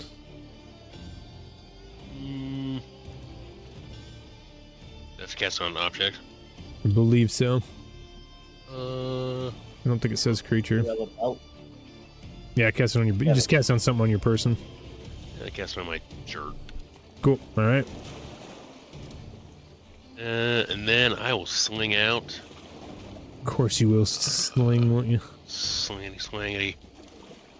I'm just gonna sling out a chaos bolt. Right. Where are we slinging this chaos bolt? Let's go to the one I hit with that nat 20, the one on the right there. All right. Yeah, he's looking pretty rough. Let's see it. So it's a 6 to hit plus stuff. 11, 17. 17 hits, absolutely. That's a 2d8 plus 6. Let's see. Sorry. Up here. It's gonna be acid damage. And we got Ooh, acid. 8, 10 damage. 10. You had 10 hit points left. Boom. It falls to the ground. Half of its throat and jaw begins to melt away. It is completely unconscious. Is that you, buddy? Yes. Kalen, we're back to you. You staying in your darkness, I'm assuming. Yeah. I am going to bonus action. Well, maybe not technically able to do this. Can I bonus action hex and then cast a spell to hit? It'll be touch of death. If It's a melee attack. as long but it because is- well, hex is a leveled spell, so you can do a cantrip as your action for sure. Yeah, we'll do a cantrip actually, because that'll cleave. Well, no, I'd rather nuke something. I'd rather nuke one target. So I'm going to cast Touch of Death and make a melee attack. Which one's the weakest? I want to try to for sure get a The kill. Gillers are the weakest by default, but the Merfolk Guardian does have some damage on it. We'll try to finish him off, maybe. We're Okay. gonna do... He's not bloodied yet, but he's got damage. Well, this should do a decent amount of damage. Let's see. So here's my swing with the sword. It's an 8 plus 10, so 18. Yes, that hits, absolutely. And then we're going to... That was for my spell, which I can use once per long rest, and it is... Where'd it go? You can also try and crit fish. Well, that is true. I can roll again, can't I? We'll roll another d20 just to see. Just to see. Unfortunate. But we're gonna use inflict wounds, and so that's 3d10. Rolling the damage now. Wow, I got a 0 on one. Oh no, that's a 10. 23 damage to the guardian. Dude! That matters. 23. It does not matter, but he had 7 damage out of 30, and you just hit him for 23. Yeah, I'm just saying, big dog. Yeah, I'm glad I went with the big one. Not a bad hit. Not a bad hit. Kalen, is that you? Bonus action. I don't really have. Okay, yeah, that'll be me. Cool. And my AC is back to 17. Back to 17. Shield is over. Rimbane, you just ate a little bit of lightning from your friend the shaman back there. What are you gonna do? I'm going to say, let us utilize the ballista on the shore, my good bugbear friend, and I'm going to action dash, Nice. and then I'm going to bonus action Misty Step. Ooh, he's going for it. But that is my action and bonus action. All right. That'll be it. Cool. You are manning a ballista. Good map awareness there, Rimbane. I like that. Because of your map awareness, Bugbear is going to absolutely listen, and he books it, and then he blinks his eyes, and he's like, "Why am I not doing?" No, he doesn't miss his step. Gilliers.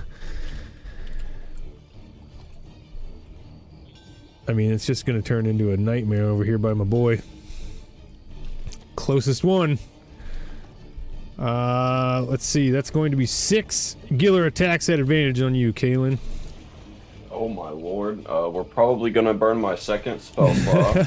We'll maybe we get really lucky. Okay, we're burning my second spell slot. Okay, first one is a 21. Yep, Misses. we're back up to 22. They gotta roll nat 20s to hit. So second one hit, misses. Ooh, that one really misses. That's 4. This is 5. A nat 20. 20. Oh. So my reaction? I don't think I do. Shit. So 1 hits. 2 nat 20s. Oh. Uh-oh. 2 nat 20s. All right. Abort. So you're going to take a minimum of 14 damage. Okay. I'm okay. And then I'll roll 2 more d6 plus 2. Plus 4, sorry. We're not okay. That's 20 ooh, is dang, I rolled dreadful. high on that. 10 more damage, so 22 damage. Yep, I am down. He knocked. They managed to swarm the boy after they kill the guardian and take him to his knees. You are on the ground, my friend. Jam, it is your turn. You just saw Kalen fall to a swarm of creeping and crawling fish, anglerfish looking people. I'm going to. It's the Murloc noise, right? Yeah. I'm going not a good to. Consummate nerd. I'm going to use my bonus action to attack this one right next to me. Right next to him. So that's 6. 19 to hit. 19 absolutely hits. Okay. That is 11 force damage to him. And then I'm going to... 11 force damage? Yep. Blammo knocks him out. 10 hit points down. Cool. And I'm going to cast Healing Word. Absolutely. On Kalen. On Kalen, how much did you get back? You get... Oh! Max healing. You get 8 health points back. Wow, that never happens I'll with. take it. Thank you. That's Nice. Never happens to me when I cast Healing Word. I get like 4. I'm like, ugh, and I upcast it too. Don't give up. Never surrender. That's Never. The healing words emanate from Jam, and they just give you that bit of inspiration you need to stand back up and take a breath there, Kalen. With that, the creatures is going to keep reaching out with his claws. Hey, I'm still gonna use my movement to get farther away though. Oh yeah, absolutely. Go ahead, sir. I gotta get this out again. Oh, damn it. We are ripping and ripping and ripping. Not quite enough, but you feel like the dock underneath you is about to collapse, Kalen.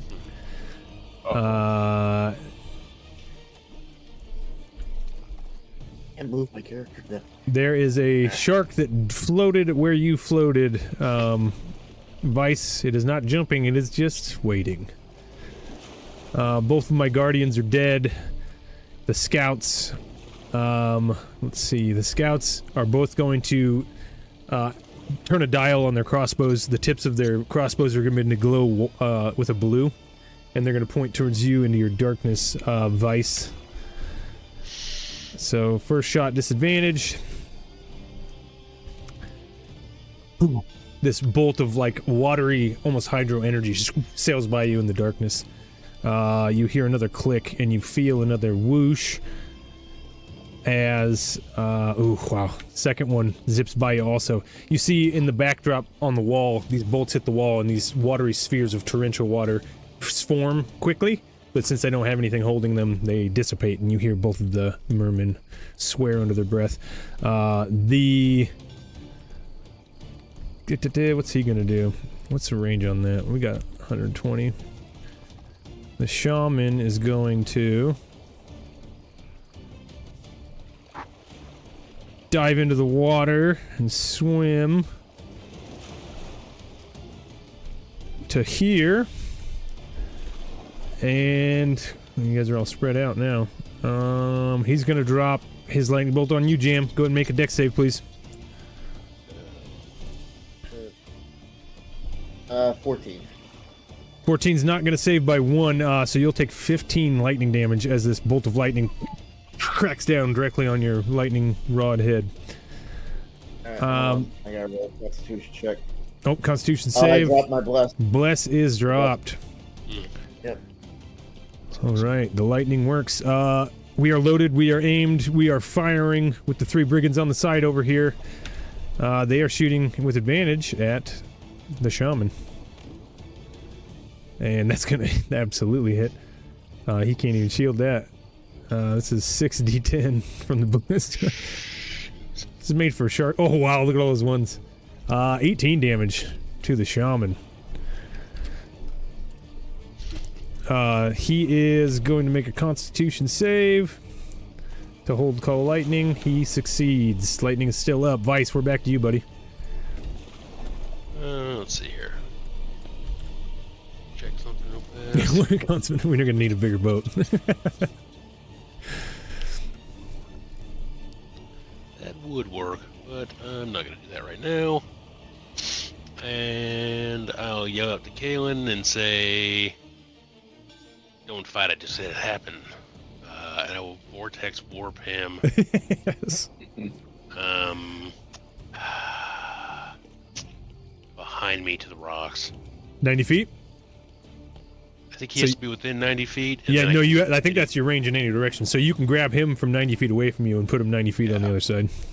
Yeah. I believe. And if it's not that, that's how we're going to play it, because Vortex Warp's cool. Within sight, so. Oh, nice. Yeah, cool. I think he can do it like a mile. Man, what a cool spell. Yeah. Where are you putting him? Behind me on the rocks, so he's safe. Right there? I know he's a warlock, so he can swing some spells. Alright, that's not a bad move. He did take a dirt nap for a moment there, so. You want to put him high enough that he can see over your darkness, obviously, right? I think he has devil sight, so he can see through it anyway. Oh man, you warlocks, get out of here with your nonsense. I know, it's crazy. You warlocks. Alright, Vice, that is your action. What else you got? I am also going to move the rocks. I am just going to do it. Goodness gracious. Monkey. Yeah, sometimes I mess up the... So he can see through your darkness. He's should basically benefit from it because he can't see past Yeah, it. so why wouldn't you have put him right here then, right? Yeah, exactly. Oh, that looks cool. Nice. All right. Very just good. speared up. All right, cool. That's you, Vice. That's me. Kaylin, your new position is pitch black, but with your pact, you see clear as day. What are you doing? I'll tell Vice that he's as greedy as he is intelligent when it comes to battles, and I'll start Eldritch blasting. Yeah, oh, blasting. Let's see it. Who are you shooting at?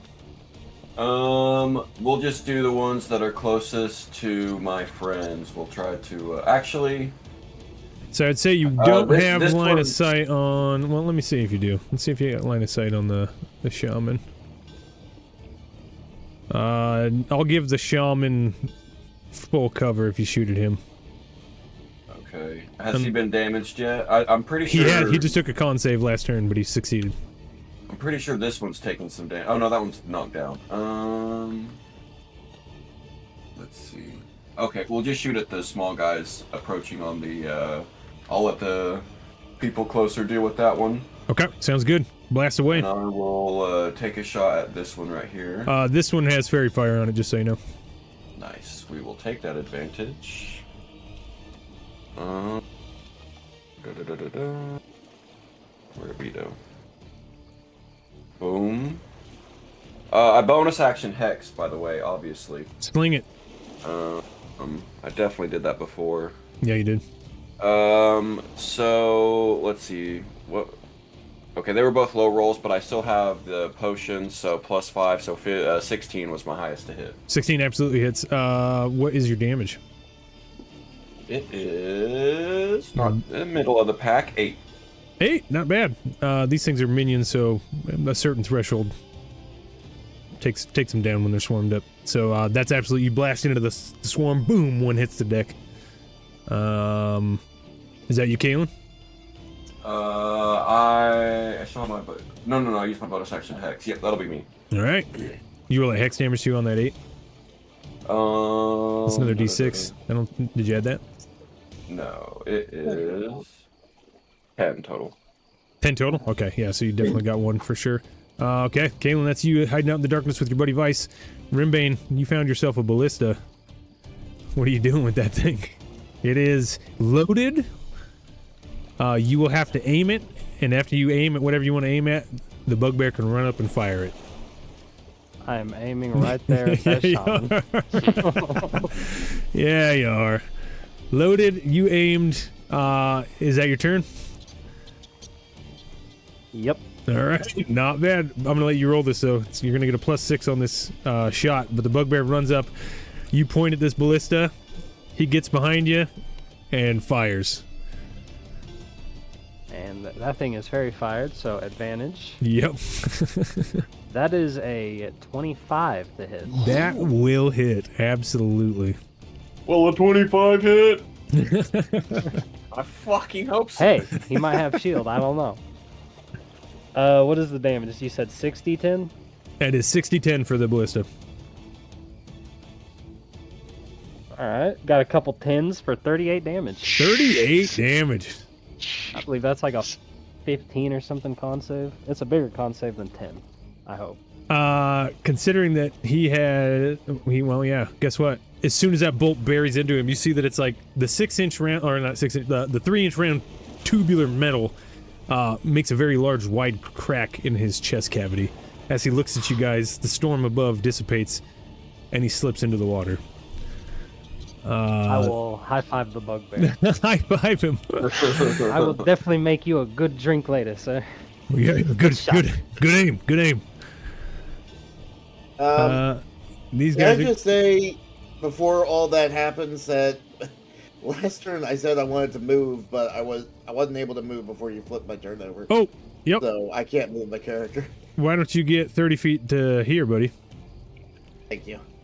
But they will dash. In that case, they're going to dash and get to here. So they're running after you, Jammer. But it is your turn, buddy, as they dash to get to you. Alright. Oh, I can... Excellent. I'm going to... This is when spiritual weapon sucks, when people start dashing. Yeah. I'm going to use my movement to get over to here, and I'm going to toll the dead on... and really wish there was a way to... Do you see this? Do you see the purple creep that I'm putting on one of them? I do not. This one? Yeah. Oh, there we go. Okay. One. Yep, absolutely. Toll the dead. All right. It's a wisdom save? Wisdom save. Wisdom save. This guy's got really good wisdom. That is an 8. That fails, so that's... was it already damaged, or... He was not already damaged. Okay, that's fair. But they're swarms right now, so if you hit a threshold, you'll just kill one. And they just rolled a 2. A 2? Alright, that won't be enough to knock one down, but... 2 necrotic. Say that again. 2 necrotic. 2 necrotic. Alright, so he... As they're running towards you, the one with fairy fire stumbles a little bit as you drain a little bit of his energy with some entropy. These things over here... they basically auto hit this dock, so I'm just gonna roll damage for it. Sorry guys, I gotta get going. Oh yeah, you're good. Matter of fact, if you want, Ryan, we can as the Grick begins to rip the dock apart, the sharks move in. The merfolk are just gonna move in on top of that. We can just jump right back into the battle right there. Next week, boys, if you want. Sounds Good. good. Right, we will jump back in with the dock collapsing a little bit more, and the floating conch shell doing what it needs to do, and then yeah, appreciate you guys playing. Good game today. We got a little bit of combat at the end. I know it's hard to tie in at some points, but we'll make it work. Good. Yeah. I don't want to hit you with my spiritual weapon. That's so funny. Yeah, Tails Bearer is sweet. All right, boys. Appreciate you guys. Thanks for the game. I think we're back on schedule for Fridays next week, so let's shoot for that as long as everybody's on board. Sounds good. Okay, so we'll do 7 p.m. Friday next week. Same pirate time, same pirate station. I don't know what that means, but there we are. Make it work. All right, Maybe homies. like 30 minutes later for me.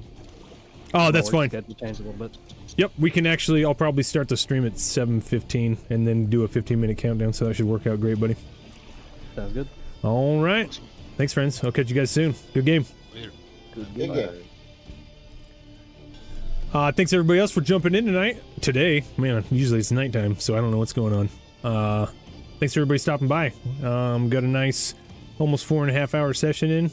Bunch of people jumped in. Consummate Nerd, thanks for populating the chat. My friend, we're gonna I like that. Wait, come back. That spiritual weapon is hilarious. But yeah, I would highly recommend Tailspire to anybody who's looking into getting a VTT, just because of the, I mean, it's just insane the level of detail that you can go into. I mean, this is normally a map by itself, but we can go inside the house. That's a thing. I mean, we got all this stuff to play with.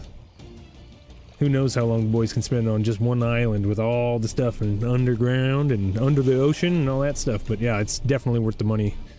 Not to mention the community on tailstavern.com. There's so much pre-made stuff, you never have to do anything. And it's not done yet, exactly. Oh man, I can't wait for the, yeah, Tails Tavern. I can't wait for the Tail Weaver, where we get to start making our own stuff. The Consummate Nerd. I will look it up. Let's see, and it isn't even dead.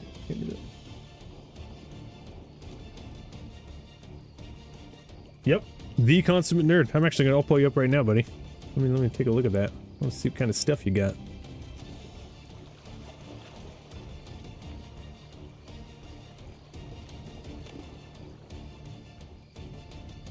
I think we need some less dramatic music going if that's the case, though. Wizard's Tale.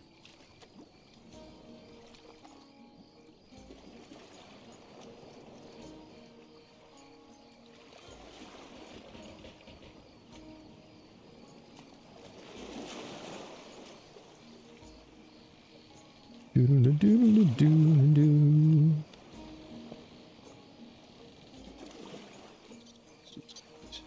Nerd. Oop, slabs and board ain't gonna work, is it? Creator search. Do I know how to spell? I'm just gonna copy and paste because I don't know what I'm doing. Copy.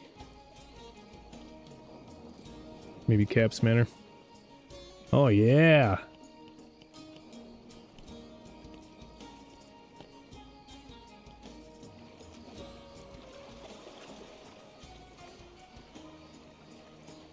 Oh, that's cool.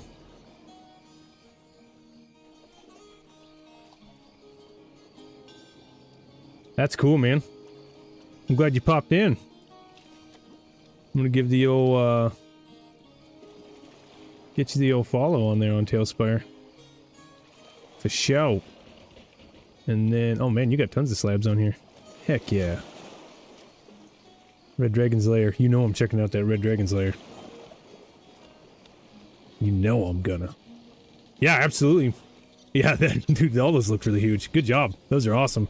I'll pull some of those up later on one of my normal daily streams, and sometimes I'll go to Tails Tavern and just pull some maps down and just run through them. Looking for all the secrets and stuff some of you guys put in there. So I'll make sure to jump onto a couple of your maps next time we do that. But with that being said, thanks for stopping by. The Consummate Nerd on TailsTavern.com. Got some great stuff. We'll be back Friday with The Scattered Shores. And a couple of variety streams or D&D prep streams in between then and there. I'll post those as they come up. But thanks everybody for coming, and we'll catch you next time. Cool. Thanks, brother. Night.